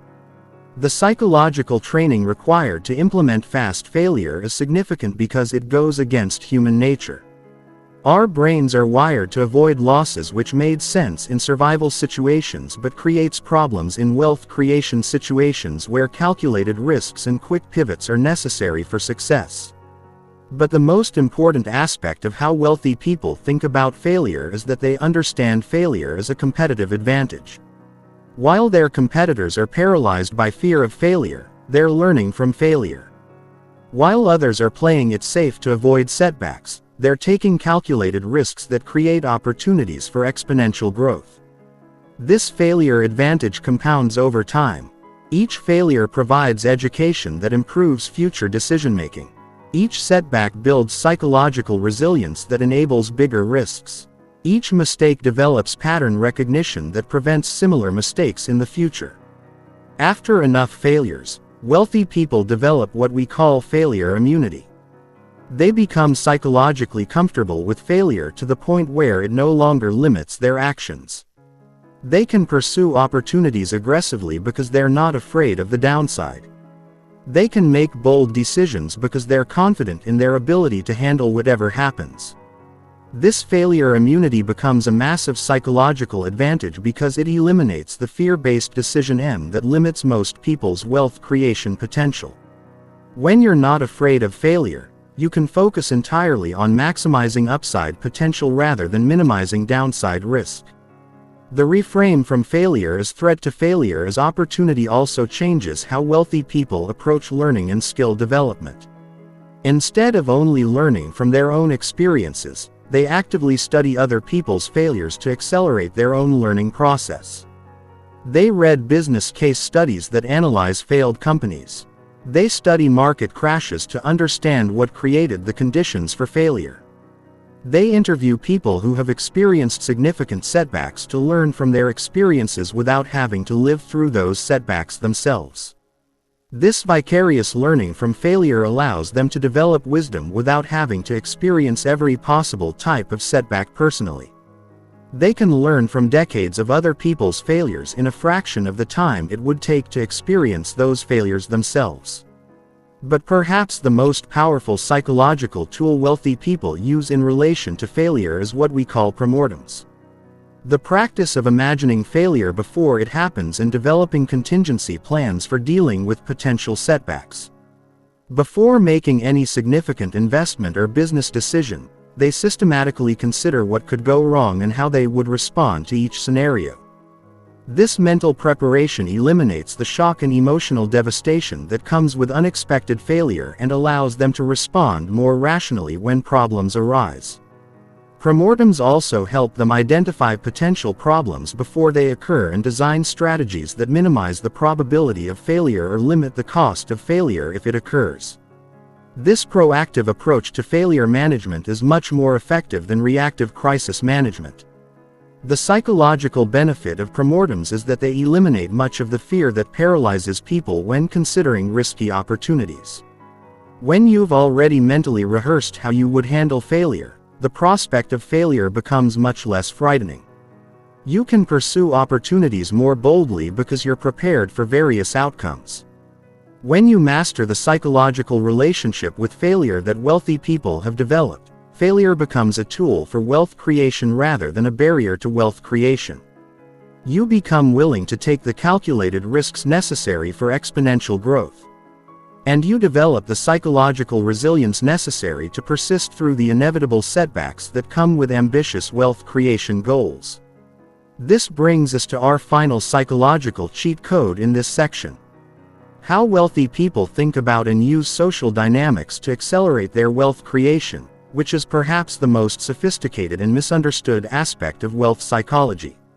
Chapter 9: The Social Leverage Matrix. Here's a truth that will fundamentally change how you think about wealth creation. No one gets rich alone. Every wealthy person understands that wealth is created through relationships, networks, and social systems. While most people focus on individual effort and personal skills, wealthy people focus on social leverage and network effects. This difference in social thinking is one of the most powerful but least understood psychological advantages wealthy people possess. Most people have been conditioned to believe that success comes from individual merit, hard work, and personal achievement. This individualistic programming creates a psychological framework where you try to do everything yourself. You compete against others rather than collaborate with them, and you underestimate the power of relationships in wealth creation. Wealthy people understand that we live in a social economy where relationships, reputation, and network effects determine financial outcomes more than individual capabilities. They know that the right relationship can create more wealth than years of individual effort. They understand that social capital often converts to financial capital more efficiently than any other strategy. This social approach to wealth creation isn't about using people or being manipulative. It's about understanding that value creation in modern economy happens through collaboration and that the people with the best networks can identify and capitalize on opportunities that others never even see. When a wealthy person approaches any business opportunity, they don't just evaluate the financial potential. They evaluate the social potential. They ask, what relationships will this create? How will this enhance my reputation? What network effects could this generate? How could this position me within valuable social systems? This social evaluation process often leads them to choose opportunities that appear less financially attractive in the short term but create more social leverage in the long term.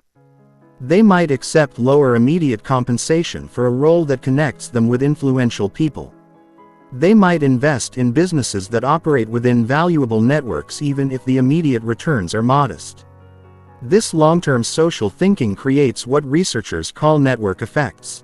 Situations where your value increases as the network around you becomes more valuable. The classic example is a telephone. One telephone has no value, but as more people get telephones, each individual telephone becomes more valuable. Wealthy people actively position themselves within networks that have positive network effects. They choose industries, locations, and associations that become more valuable as more successful people join them. They understand that being connected to a valuable network makes you more valuable, which attracts even more valuable connections. But social leverage goes beyond just networking. It's about understanding the psychological principles that govern human relationships and using those principles to create mutually beneficial outcomes. Wealthy people study social psychology not to manipulate others, but to understand how to create value for others in ways that also create value for themselves.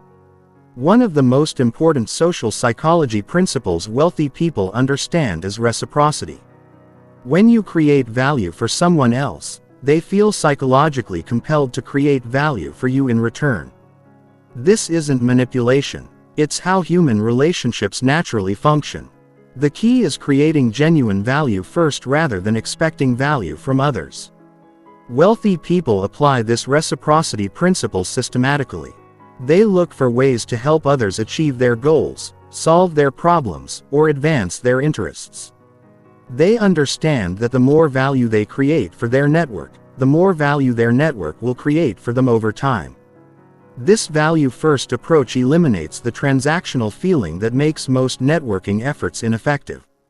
Instead of meeting people and immediately asking what they can do for you, you focus on understanding what they need and how you might be able to help them.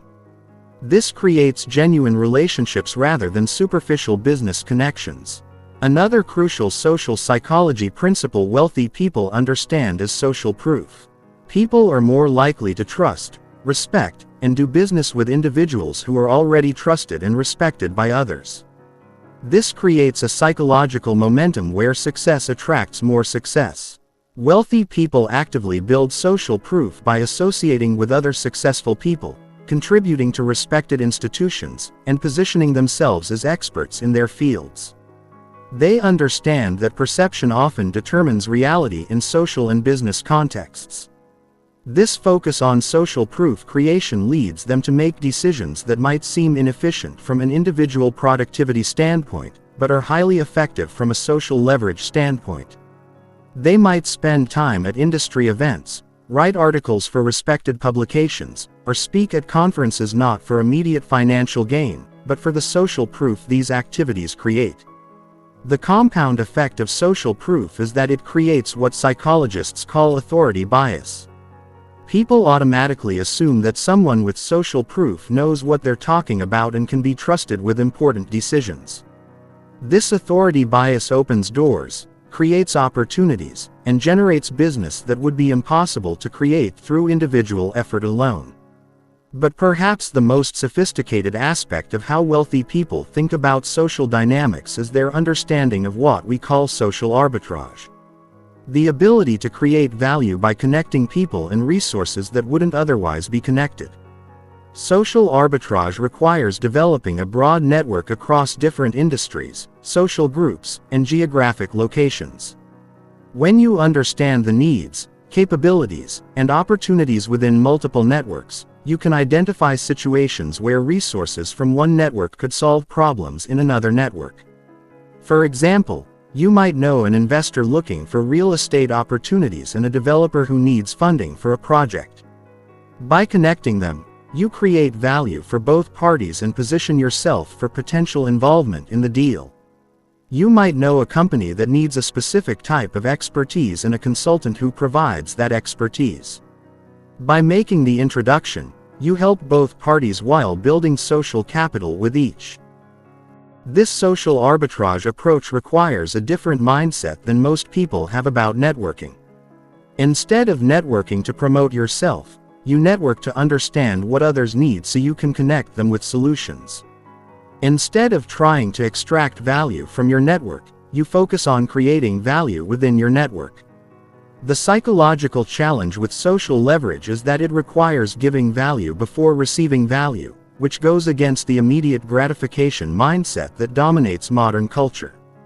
You have to invest time in relationships before those relationships generate financial returns. You have to help others succeed before they can help you succeed. This delayed gratification requirement is why most people never develop effective social leverage. They want immediate returns from their networking efforts. And when those returns don't materialize quickly, they abandon relationship building in favor of strategies that produce more immediate results. Wealthy people understand that social leverage is a long-term strategy that compounds over time. Each valuable relationship you build creates opportunities that lead to more valuable relationships. Each person you help is more likely to help you and more likely to refer others who might help you. Each piece of value you create for your network increases your reputation and influence within that network. This compound social effect creates what we call network momentum, a situation where your network actively works to identify and present opportunities to you. Instead of having to search for opportunities, opportunities come to you through your network relationships. But achieving network momentum requires more than just meeting people and being helpful. It requires developing what psychologists call social intelligence. The ability to understand social dynamics, read interpersonal situations accurately, and navigate complex relationship networks effectively. Social intelligence includes understanding how different people are motivated, what communication styles they prefer, how they make decisions, and what they value most in business relationships. This understanding allows you to interact with each person in their network in ways that create maximum value and comfort for them. Wealthy people invest significant time in developing social intelligence because they understand that people prefer to do business with people they like, trust, and feel comfortable with. Technical competence might get you considered for opportunities, but social intelligence determines whether you actually get those opportunities. This social intelligence development requires studying psychology, practicing empathy, and developing genuine interest in other people's success.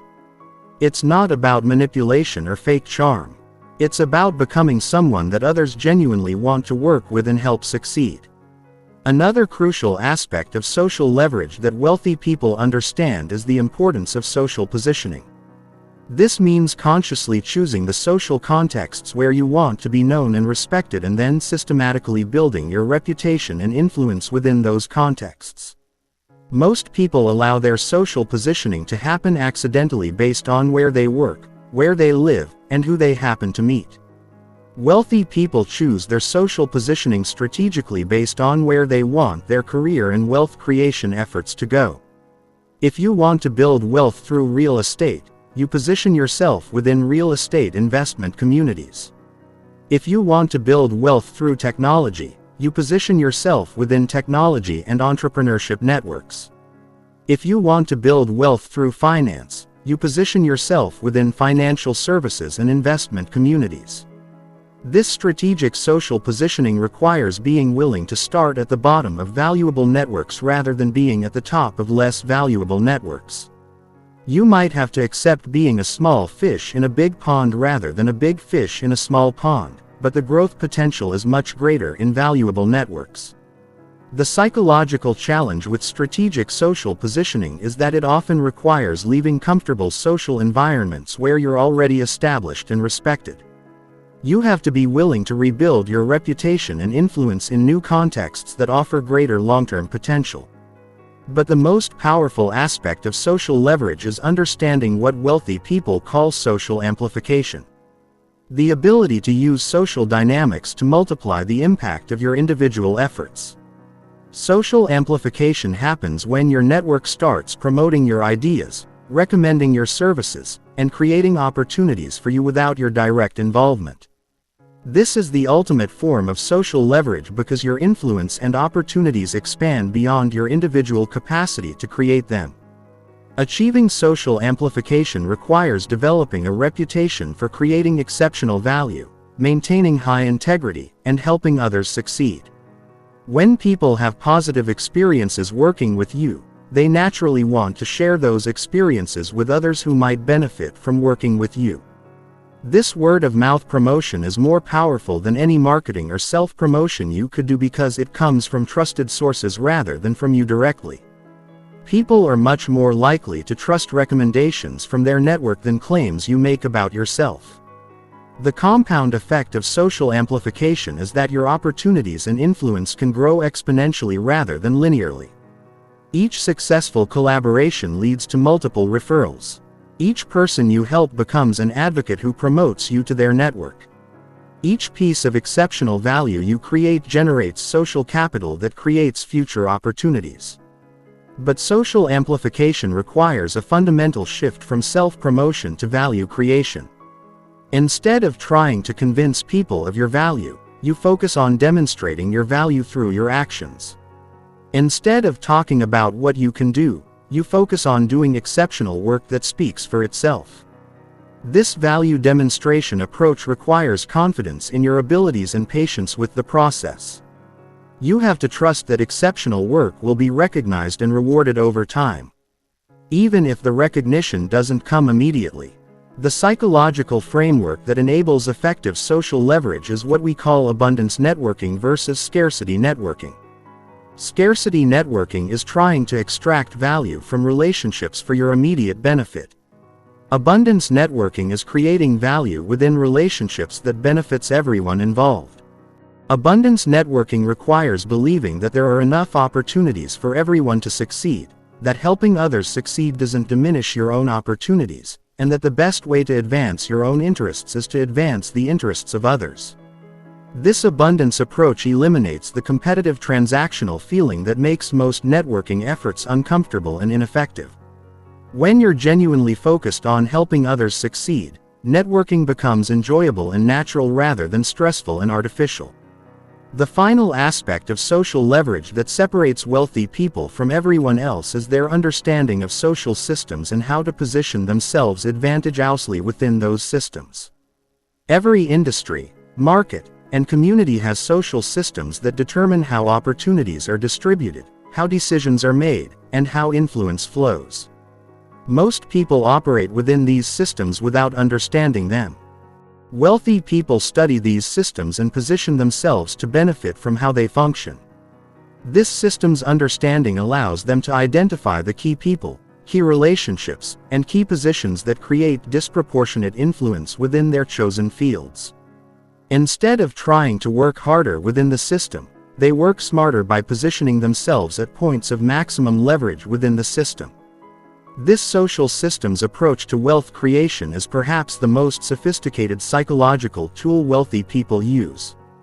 And it's the reason why they can often create extraordinary results with what appears to be ordinary effort. They're not working harder than everyone else. They're working within systems that amplify their efforts.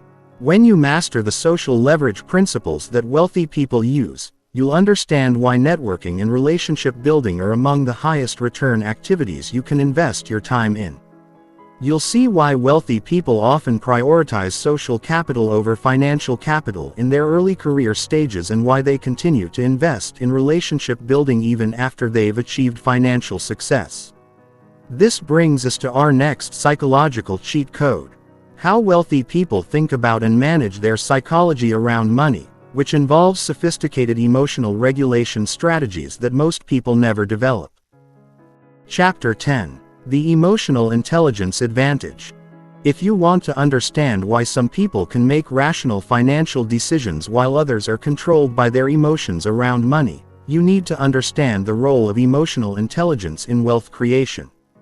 Wealthy people have mastered the psychology of emotional regulation when it comes to financial decisions, and this mastery gives them a massive advantage over people who make emotional rather than rational financial choices. Most people are emotional about money. They feel anxiety when they think about investments, fear when they consider taking financial risks, guilt when they spend money on themselves, and stress when they think about their financial future. These emotional reactions cloud their judgment and lead to poor financial decisions that keep them trapped in cycles of financial struggle. Wealthy people have learned to separate their emotions from their financial decisions. This doesn't mean they don't have emotions about money. It means they don't let those emotions control their financial choices. They've developed sophisticated emotional regulation strategies that allow them to make rational decisions even when they feel emotional about the situation. This emotional regulation isn't natural or easy. The human brain is wired to make emotional decisions about anything related to survival. And money triggers primitive survival responses. Your brain treats financial loss the same way it treats physical threats. Which is why losing money feels so devastating and why most people avoid financial risks even when those risks are mathematically favorable.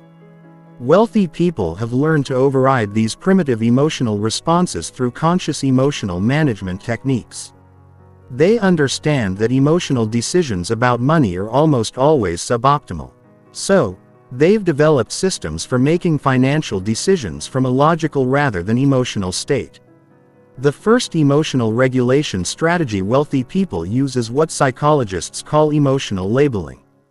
When they notice themselves having an emotional reaction to a financial situation, they identify and name the emotion rather than being controlled by it. They might say, "I'm feeling anxious about this investment," or "I'm feeling greedy about this opportunity." This labeling process activates the prefrontal cortex, which is the rational part of the brain, and reduces the influence of the LYIC system, which is the emotional part of the brain. Simply naming an emotion reduces its power to control your behavior and creates space for rational analysis. But emotional labeling is just the first step. Wealthy people also practice what we call emotional investigation. Once they've identified an emotion, they explore what's causing it and whether it's providing useful information or just creating noise. For example, if they feel anxious about an investment, they investigate whether the anxiety is based on legitimate concerns about the investment's risk profile or just general discomfort with uncertainty. If it's based on legitimate concerns, they address those concerns through additional research or risk management strategies. If it's just discomfort with uncertainty, they acknowledge the feeling, but don't let it influence their decision. This emotional investigation process allows them to extract useful information from their emotions while avoiding emotional decision-making. Emotions often contain important data about situations, but that data needs to be processed rationally rather than reactively. Another crucial emotional regulation strategy wealthy people use is temporal distancing. When they're feeling emotional about a financial decision, they imagine how they'll feel about the decision in different time frames: 1 month, 1 year, 5 years, and 10 years from now.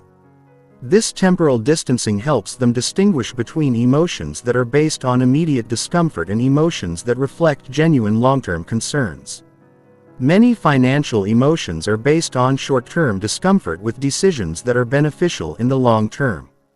For example, the emotional discomfort of taking on debt to buy rental real estate might be intense in the short term, but when you project forward to how you'll feel in 10 years when the properties are generating significant passive income, the emotional calculation changes completely.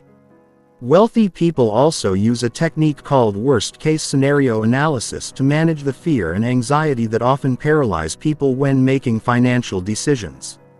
Instead of trying to avoid thinking about what could go wrong, they systematically analyze the worst-case scenarios and develop plans for handling them. This worst-case analysis serves two psychological purposes. First, it often reveals that the worst-case scenarios are less catastrophic than they initially appear. Second, it creates confidence that you can handle whatever happens, which reduces the anxiety that prevents action. When you've mentally rehearsed how you would handle the worst-case scenario, you're no longer paralyzed by uncertainty about what you would do if things go wrong.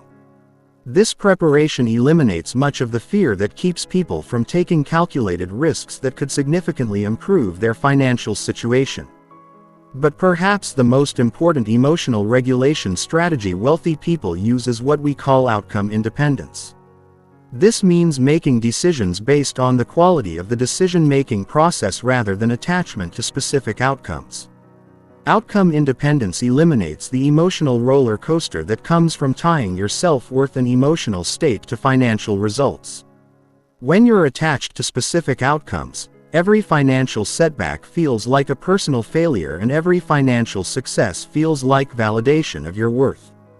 This emotional attachment to outcomes creates terrible decision because you start making choices based on protecting your ego rather than optimizing for long-term wealth creation. You avoid risks that might lead to short-term failures even if they have positive expected values over time. Wealthy people have learned to evaluate their financial decisions based on whether they followed a sound decision-making process rather than whether the outcome was immediately positive. They understand that good decisions sometimes lead to bad outcomes in the short term and that bad decisions sometimes lead to good outcomes due to luck. This process focus allows them to learn from their experiences without being emotionally devastated by temporary setbacks. They can analyze what went wrong with a failed investment without feeling like the failure reflects their personal inadequacy. Outcome independence also allows them to remain emotionally stable during both success and failure.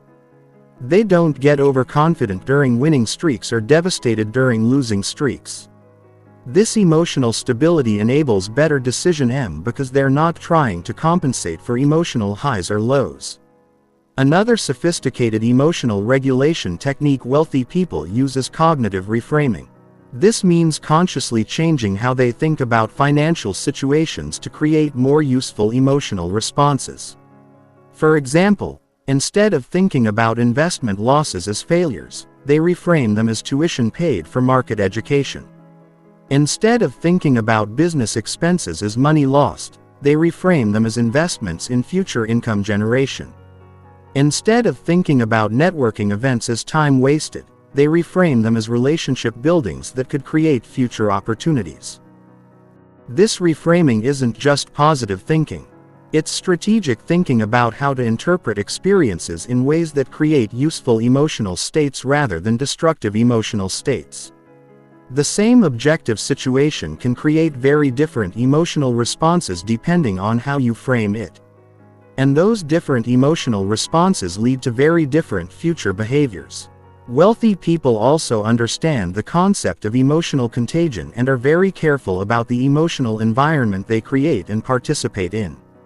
Emotions are contagious, which means the emotional states of the people around you influence your own emotional state more than you realize. If you're surrounded by people who are anxious about money, fearful about investments, and negative about wealth creation, their emotional states will influence your own emotional states and decision. If you're surrounded by people who are confident about money, excited about opportunities, and positive about wealth creation, their emotional states will influence you in more useful directions. This understanding leads wealthy people to be very selective about who they discuss financial matters with and whose financial advice they consider. They seek out advisors, mentors, and peers who have the emotional maturity and emotional regulation skills they want to develop. But the most advanced emotional regulation strategy wealthy people use is what we call meta-emotional awareness. This means being aware of your emotional patterns around money and consciously working to improve those patterns over time. Most people are unconscious of their emotional patterns around money. They react the same way to similar financial situations without realizing they're following predictable emotional scripts. These unconscious patterns often lead to repeated financial mistakes. Wealthy people develop conscious awareness of their emotional patterns around money and work systematically to improve those patterns. They notice when they tend to get anxious, greedy, fearful, or overconfident, and they develop specific strategies for managing those emotional states. This meta-emotional awareness allows them to continuously improve their emotional regulation skills over time. Each financial experience becomes an opportunity to practice better emotional management rather than just an opportunity to make money. The compound effect of superior emotional regulation is that wealthy people make better financial decisions consistently over time.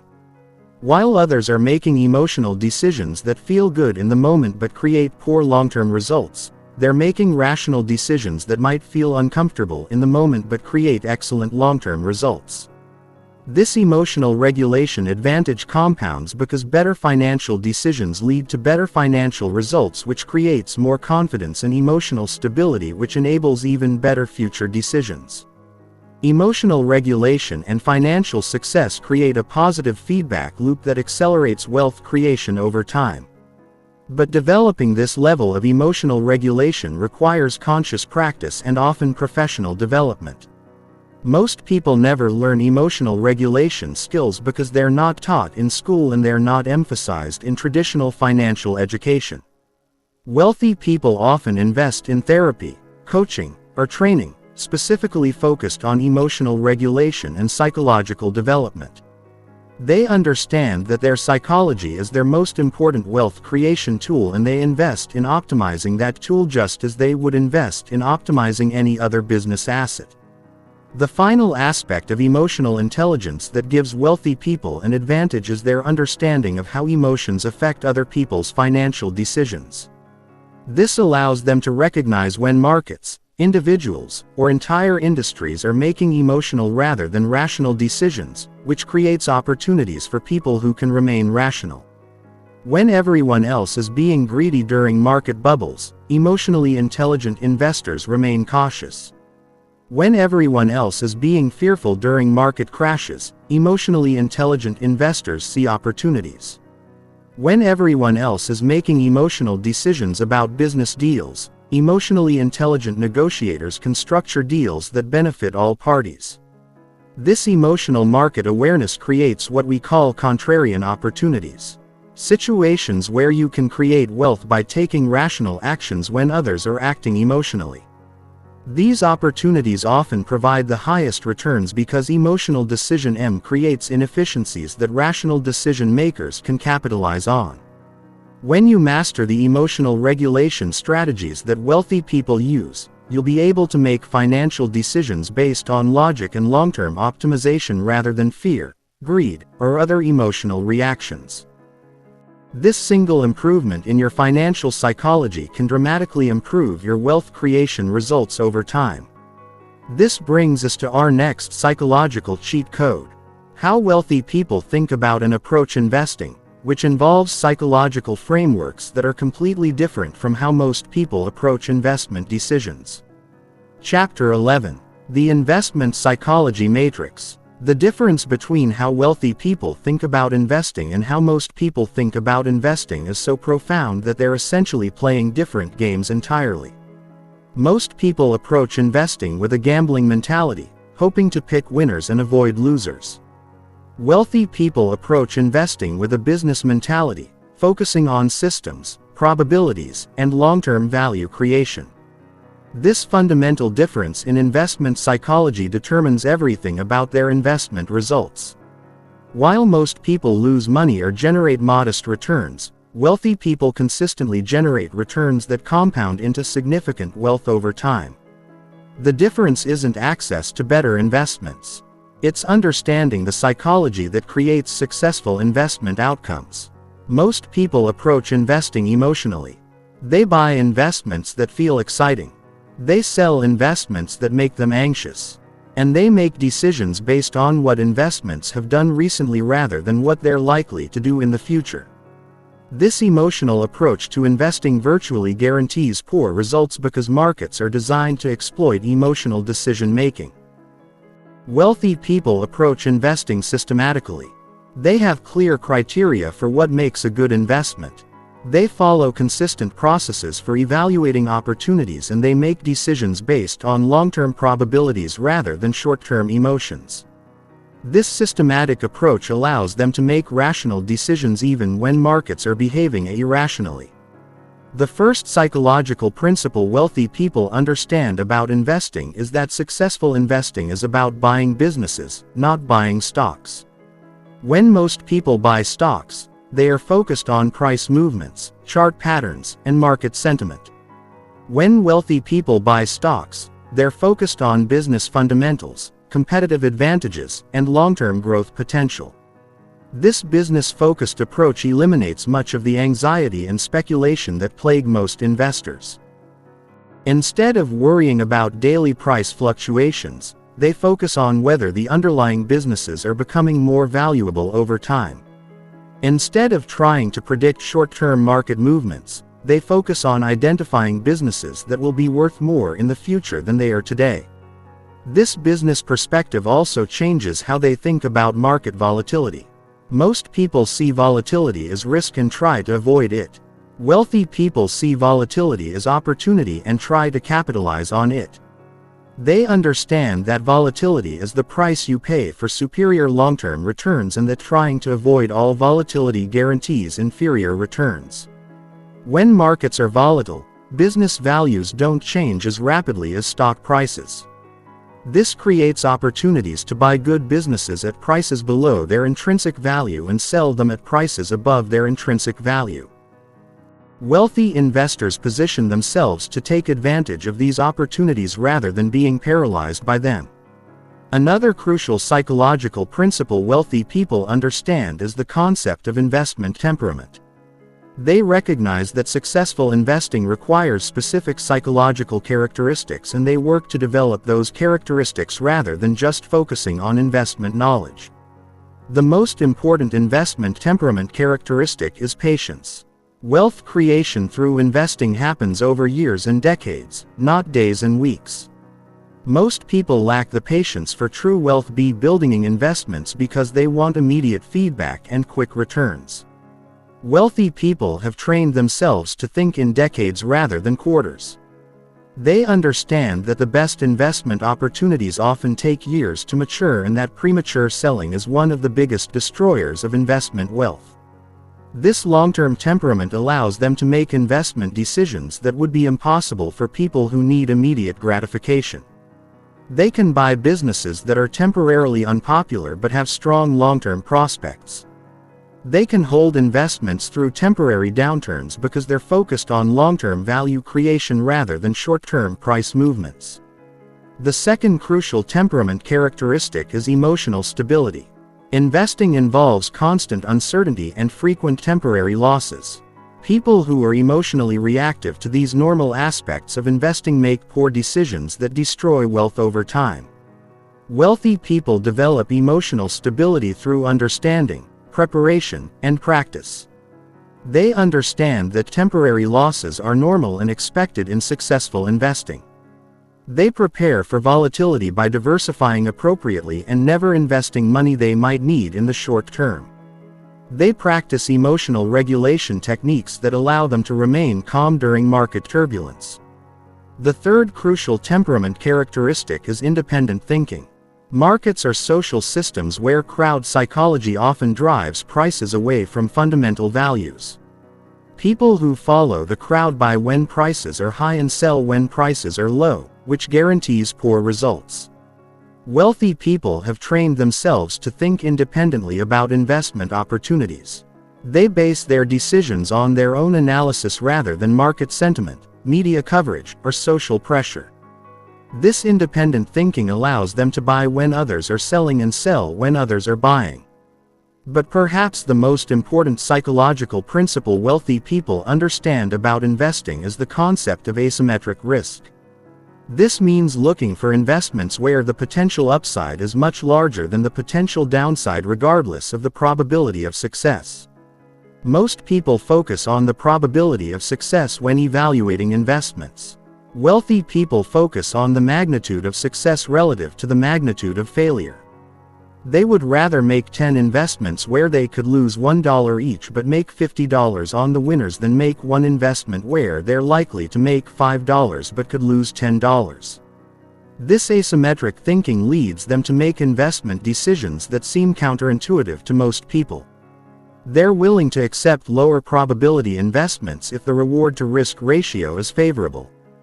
They're willing to make many small investments that might fail if the few that succeed can generate outsized returns. This approach requires developing comfort with being wrong frequently as long as you're spectacularly right occasionally. Most people can't psychologically handle being wrong most of the time, even if it leads to better overall results. They prefer being right frequently, even if it leads to inferior returns.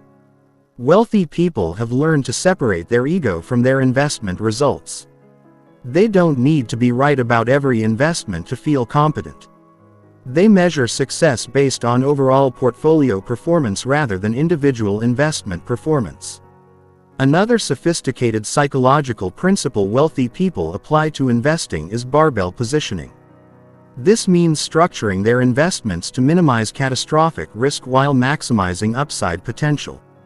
They put most of their money in very safe investments and a small portion in very high-risk, high-reward investments.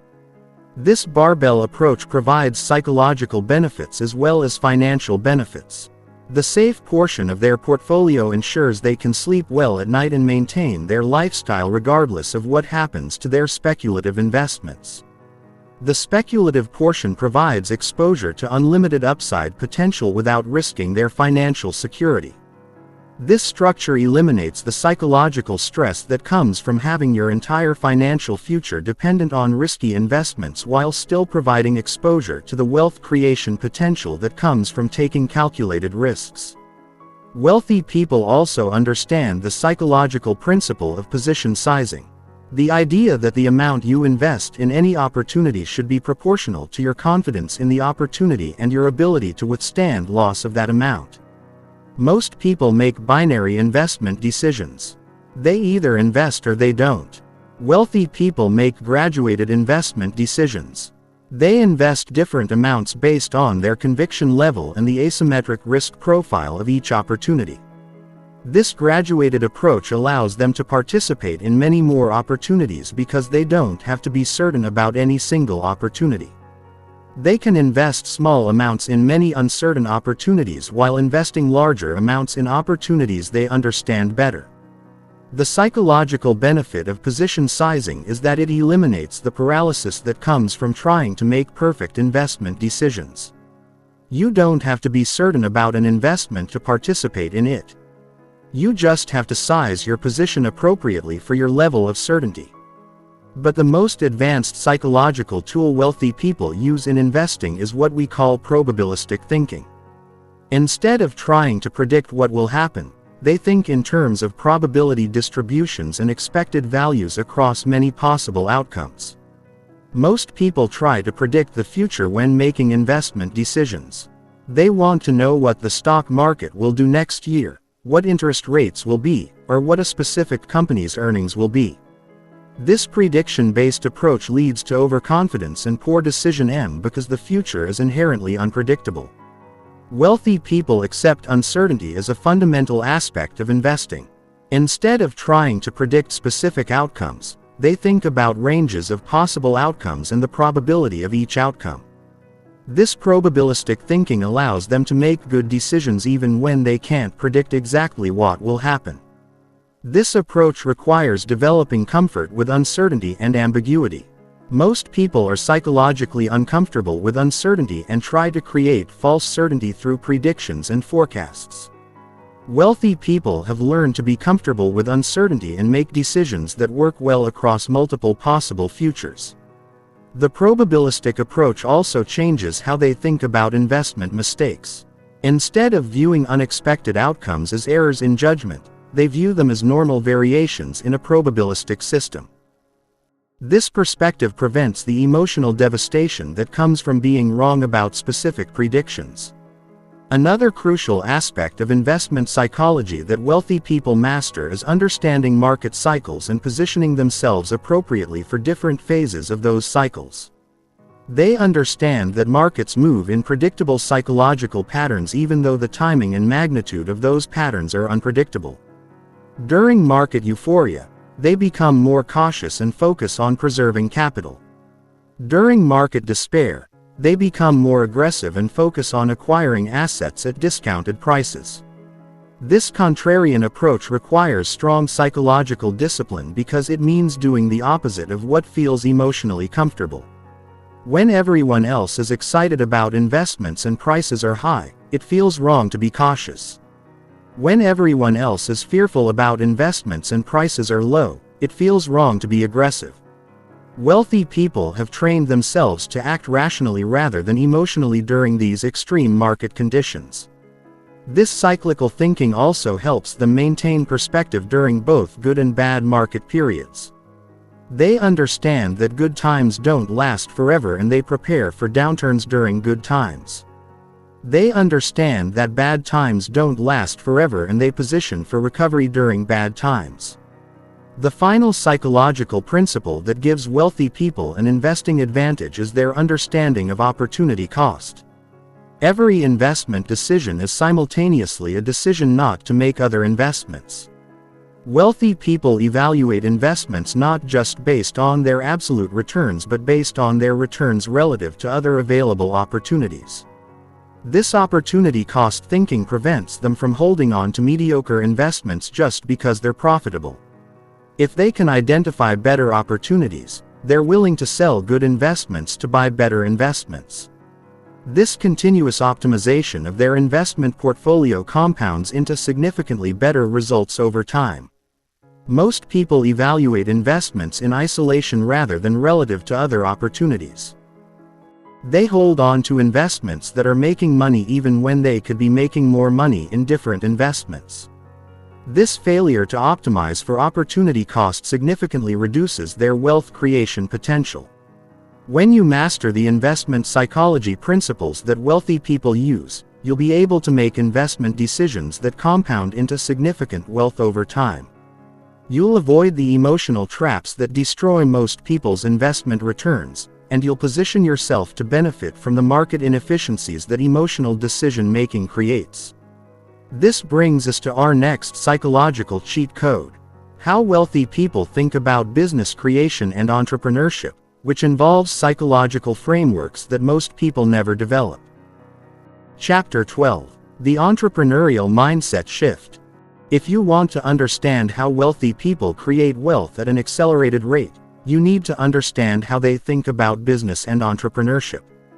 While most people think of business as risky and entrepreneurship as gambling, wealthy people understand that business creation is the most predictable and scalable way to build wealth when approached with the right psychological frameworks. Most people have been programmed to think of employment as safe and entrepreneurship as risky. This programming creates a psychological framework where you trade time for money at a predetermined rate, rely on someone else for your income security, and limit your earning potential to what one person can produce individually. Wealthy people understand that employment is actually the riskiest financial strategy because you have no control over your income security, no ownership of the value you create, and no leverage for exponential income growth.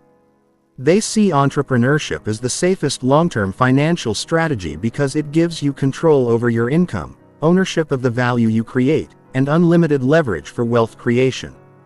This fundamental shift in how you think about business risk versus employment risk changes everything about your approach to wealth creation. Instead of seeking security through dependence on others, you create security through developing your own value creation capabilities. The first psychological principle wealthy people understand about business is that business is fundamentally about solving problems for other people. The bigger the problems you solve and the more people you solve them for, the wealthier you become. This problem-solving perspective eliminates the confusion that keeps most people from starting businesses. Most people think of business as selling products or services, which creates a psychological framework focused on what they have to offer rather than what other people need. This self-focused approach makes it difficult to identify viable business opportunities and create offerings that people actually want to buy. Wealthy people approach business from a market-focused perspective. They study what problems people have, what solutions they're willing to pay for, and what gaps exist between current solutions and ideal solutions.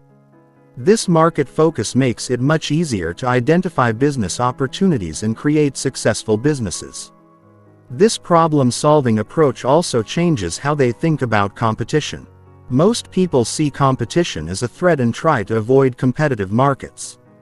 Wealthy people see competition as validation that a market exists and that people are willing to pay for solutions to specific problems. When you understand that business is about problem solving, competition becomes information about market demand rather than a barrier to entry. The presence of successful competitors proves that people will pay for solutions to specific problems, which makes it easier to evaluate business opportunities. Another crucial psychological principle wealthy people understand is that business success comes from creating systems rather than just working hard. Most people think of business as trading time for money at a higher rate than employment, which limits their wealth creation potential to their individual productivity. Wealthy people understand that true business success comes from creating systems that generate value without their constant involvement. They focus on building processes, teams, and technologies that can serve customers and generate income even when they're not personally involved in day-to-day operations. This systems thinking approach requires a fundamental psychological shift from doing work to designing work. Instead of focusing on how to do tasks more efficiently, you focus on how to create systems that eliminate the need for you to do those tasks personally. This shift is psychologically challenging because it requires giving up control over specific tasks in exchange for control over all outcomes. You have to become comfortable with other people handling important aspects of your business, which requires developing trust, communication skills, and leadership capabilities. But the psychological payoff of systems thinking is enormous because it creates the possibility of passive income and scalable wealth creation. Once you've built effective systems, your income can grow without proportional increases in your time investment. The third psychological principle wealthy people understand about business is the concept of value arbitrage. Identifying situations where you can create more value for customers than it costs you to deliver that value and capturing a portion of that value difference as profit. Most people think of business as buying low and selling high, which creates a zero-sum mindset where your profit comes at someone else's expense. This zero-sum thinking makes business feel unethical and creates psychological resistance to wealth creation through business. Wealthy people understand that successful business creates win-win situations where customers receive more value than they pay for and businesses capture a portion of the value they create. This positive summing makes business feel ethical and purposeful rather than exploitative. This value arbitrage approach requires developing what economists call value intuition, the ability to recognize situations where significant value can be created for customers profitably. This intuition is developed through studying customer needs, understanding value chains, and analyzing successful business models. Value intuition allows wealthy people to identify business opportunities that others miss because they can see value creation possibilities that aren't obvious to people who don't understand how value is created and captured in different markets. But perhaps the most important psychological principle wealthy people understand about business is the concept of entrepreneurial leverage. This means using business to multiply your personal capabilities rather than just monetizing your personal capabilities. Most people who start businesses essentially create jobs for themselves. They trade time for money at a higher rate than employment, but they're still limited by their personal time and energy. This approach creates higher income, but not true wealth. Wealthy people use business to create entrepreneurial leverage through several mechanisms. They leverage other people's time by building teams. They leverage other people's money by raising capital or using financing. They leverage other people's expertise by partnering with specialists. And they leverage technology to automate processes. This entrepreneurial leverage creates the possibility of exponential rather than linear wealth creation. Instead of being limited to what one person can produce, you can create value through systems that involve multiple people, utilize capital efficiently, and scale beyond individual limitations. The psychological shift required for entrepreneurial leverage is moving from individual contributor to orchestra conductor. Instead of trying to play all the instruments yourself, you focus on coordinating multiple specialists to create symphonic results. This shift requires developing leadership skills, delegation capabilities, and strategic thinking abilities. You have to become comfortable with being responsible for outcomes without controlling every detail of how those outcomes are achieved. Another sophisticated psychological principle wealthy people apply to business is market timing intelligence. This means understanding not just what problems to solve but when to solve them for maximum impact and profitability. Most people approach business with a build it and they will come mentality. They create solutions to problems they understand without considering whether the market is ready for those solutions. This timing blindness leads to many business failures that could have been successes with better timing. Wealthy people study market cycles, technology adoption curves, regulatory changes, and social trends to identify when specific business opportunities are most likely to succeed. They understand that timing can be more important than product quality in determining business success. This market timing intelligence requires developing what we call pattern recognition for business opportunities. You learn to recognize the conditions that create favorable timing for different types of businesses and position yourself to capitalize on those conditions when they arise. Pattern recognition is developed through studying business history, analyzing successful companies, and understanding the factors that create market opportunities. The more patterns you recognize, the better you become at identifying optimal timing for business opportunities. But the most advanced psychological tool wealthy people use in business is systematic experimentation. Instead of betting everything on one business idea, they create portfolios of small experiments that test different business concepts with minimal risk and maximum learning potential. Most people approach business with a perfectionist mentality. They try to develop complete business plans, create perfect products, and launch fully formed businesses. This perfectionist approach requires large investments of time and money before you know whether the business concept will work. Wealthy people approach business with an experimentation mentality. They create minimal viable products, test core assumptions with real customers, and iterate based on market feedback. This experimental approach allows them to test many business ideas quickly and cheaply while learning what works and what doesn't. This experimental mindset requires developing comfort with uncertainty and failure.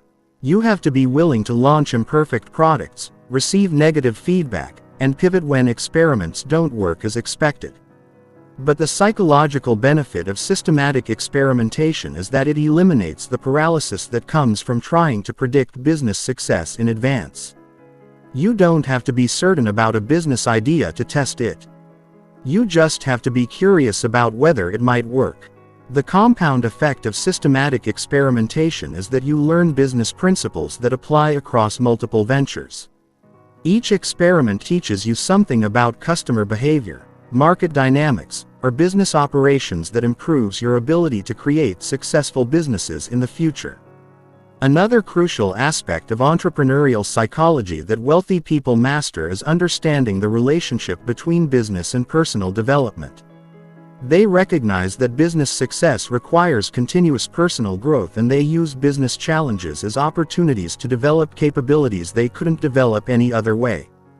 Business forces you to develop leadership skills, decision abilities, stress management techniques, and interpersonal capabilities that are valuable far beyond business contexts. Wealthy people embrace these development opportunities rather than avoiding the personal challenges that business creates. This personal development approach to business makes the entrepreneurial journey valuable regardless of specific business outcomes. Even if a particular business doesn't generate significant wealth, the capabilities you develop while building it increase your potential for future wealth creation. The final psychological principle that gives wealthy people an entrepreneurial advantage is their understanding of business model innovation. They don't just create new products or services. They create new ways of creating, delivering, and capturing value that give them competitive advantages. Most people focus on product innovation, creating better products than existing alternatives. Wealthy people focus on business model innovation, creating better ways to serve customers and generate profits than existing approaches. Business model innovation often creates more sustainable competitive advantages than product innovation because business models are harder to copy than products. A unique way of creating and delivering value can protect your market position even when competitors copy your products. This business model thinking requires understanding the entire value chain from customer problem identification through value delivery and profit capture. You analyze how value flows through different business models and identify opportunities to create superior value delivery systems. When you master the entrepreneurial psychology principles that wealthy people use, you'll be able to create businesses that generate wealth at an accelerated rate while providing genuine value to customers in society. You'll avoid the perfectionist traps that prevent most people from starting businesses. And you'll develop the systematic approaches that create predictable business success. This brings us to our final and most important psychological framework: how to integrate all these mental models into a complete wealth creation psychology that transforms not just your financial results but your entire relationship with success, money, and life itself. Chapter 13. The Ultimate Integration. You now possess the psychological cheat codes that wealthy people have used for generations to create and maintain extraordinary wealth. You understand how they think about scarcity and abundance, risk and opportunity, leverage and compound effects. You know their frameworks for emotional regulation, social dynamics and systematic value creation. But knowledge without integration is powerless and integration without action is worthless. The final psychological principle that separates those who merely understand wealth psychology from those who actually build wealth is what we call systematic implementation. This means creating a personal system that ensures you consistently apply these psychological frameworks until they become automatic patterns of thinking and acting. Most people who learn about wealth psychology make the mistake of trying to implement everything at once. They get excited about the possibilities, attempt to change all their mental patterns simultaneously and quickly become overwhelmed by the complexity of transformation. This all-or-nothing approach leads to abandonment of the entire system within weeks or months. Wealthy people understand that psychological transformation happens through consistent application of new mental patterns over time. They choose one or two psychological frameworks to focus on initially, practice those frameworks until they become habitual, then gradually integrate additional frameworks into their mental operating system. This systematic approach to psychological change requires what we call implementation discipline. You have to resist the temptation to try everything immediately and instead focus on mastering one psychological framework at a time. You have to be patient with the process of mental transformation while maintaining faith that consistent application will create compound results. The first step in systematic implementation is conducting what we call a psychological audit of your current mental patterns around money and wealth. You need to identify which limiting beliefs, emotional reactions, and thought patterns are currently sabotaging your wealth creation efforts. This audit requires radical honesty about your current psychological relationship with money. What emotions do you feel when you think about wealth? What beliefs do you hold about rich people? What fears arise when you consider taking financial risks? What stories do you tell yourself about why wealth creation is difficult or impossible for you? Once you've identified your current psychological patterns, you can choose which patterns to replace first. The most effective approach is to start with the psychological framework that will have the greatest immediate impact on your financial decision-making. For most people, this is either the scarcity to abundance mindset shift or the emotional regulation frameworks. The second step is creating what we call psychological practice routines, daily habits that reinforce new mental patterns until they become automatic. Just as you wouldn't expect to develop physical fitness without consistent exercise, you can't expect to develop wealth psychology without consistent mental practice. These practice routines might include daily visualization of abundant thinking, regular analysis of investment opportunities using rational frameworks, systematic networking activities that build social capital, or consistent business experimentation that develops entrepreneurial capabilities. The key is making these psychological practices as consistent and automatic as brushing your teeth or eating breakfast. You want to integrate wealth psychology practice into your daily routine so that it happens regardless of your motivation, energy level, or current circumstances. The third step is creating accountability systems that ensure you maintain psychological discipline over time. Psychological transformation is difficult, and without external accountability, most people revert to their old mental patterns when faced with stress, uncertainty, or setbacks. This accountability might come from joining groups of like-minded individuals who are also developing wealth psychology, working with mentors or coaches who can monitor your psychological development, or creating measurement systems that track your progress in applying these mental frameworks. The most sophisticated wealthy people create what we call psychological boards of directors. Small groups of trusted advisors who understand wealth psychology and can provide feedback on their thinking patterns, decision-making processes, and psychological development over time. But perhaps the most important aspect of successful implementation is understanding that psychological transformation is not linear. You will have periods of rapid progress followed by periods of apparent stagnation. You will experience setbacks where you revert to old mental patterns. You will face situations that challenge your new psychological frameworks. These challenges are not failures. They are normal parts of the transformation process. Wealthy people expect psychological transformation to be difficult and prepare for the inevitable obstacles that arise when changing deeply ingrained mental patterns. They develop what we call transformation resilience, the ability to maintain their psychological development efforts even when progress seems slow or when they experience temporary setbacks. This resilience comes from understanding that psychological change happens in layers, with each layer of development creating a foundation for deeper transformation. The compound effect of systematic psychological development is that you gradually become a different type of person, someone who naturally thinks and acts in ways that create wealth rather than repel it. Your new mental patterns become so automatic that you don't have to consciously think about applying wealth psychology. It becomes your natural way of processing financial situations. This psychological transformation creates what we call wealth magnetism, a quality that wealthy people possess where opportunities, resources, and successful people are naturally attracted to them. This isn't mystical. It's the natural result of consistently thinking and acting in ways that create value for others while positioning yourself advantageously within social and economic systems. When you've successfully integrated these psychological frameworks, you'll find that wealth creation becomes easier and more natural than wealth struggling. You'll make decisions that consistently move you toward greater financial success. You'll attract opportunities that others don't even notice. You'll develop capabilities that compound into extraordinary results over time. But the ultimate goal of developing wealth psychology isn't just financial success.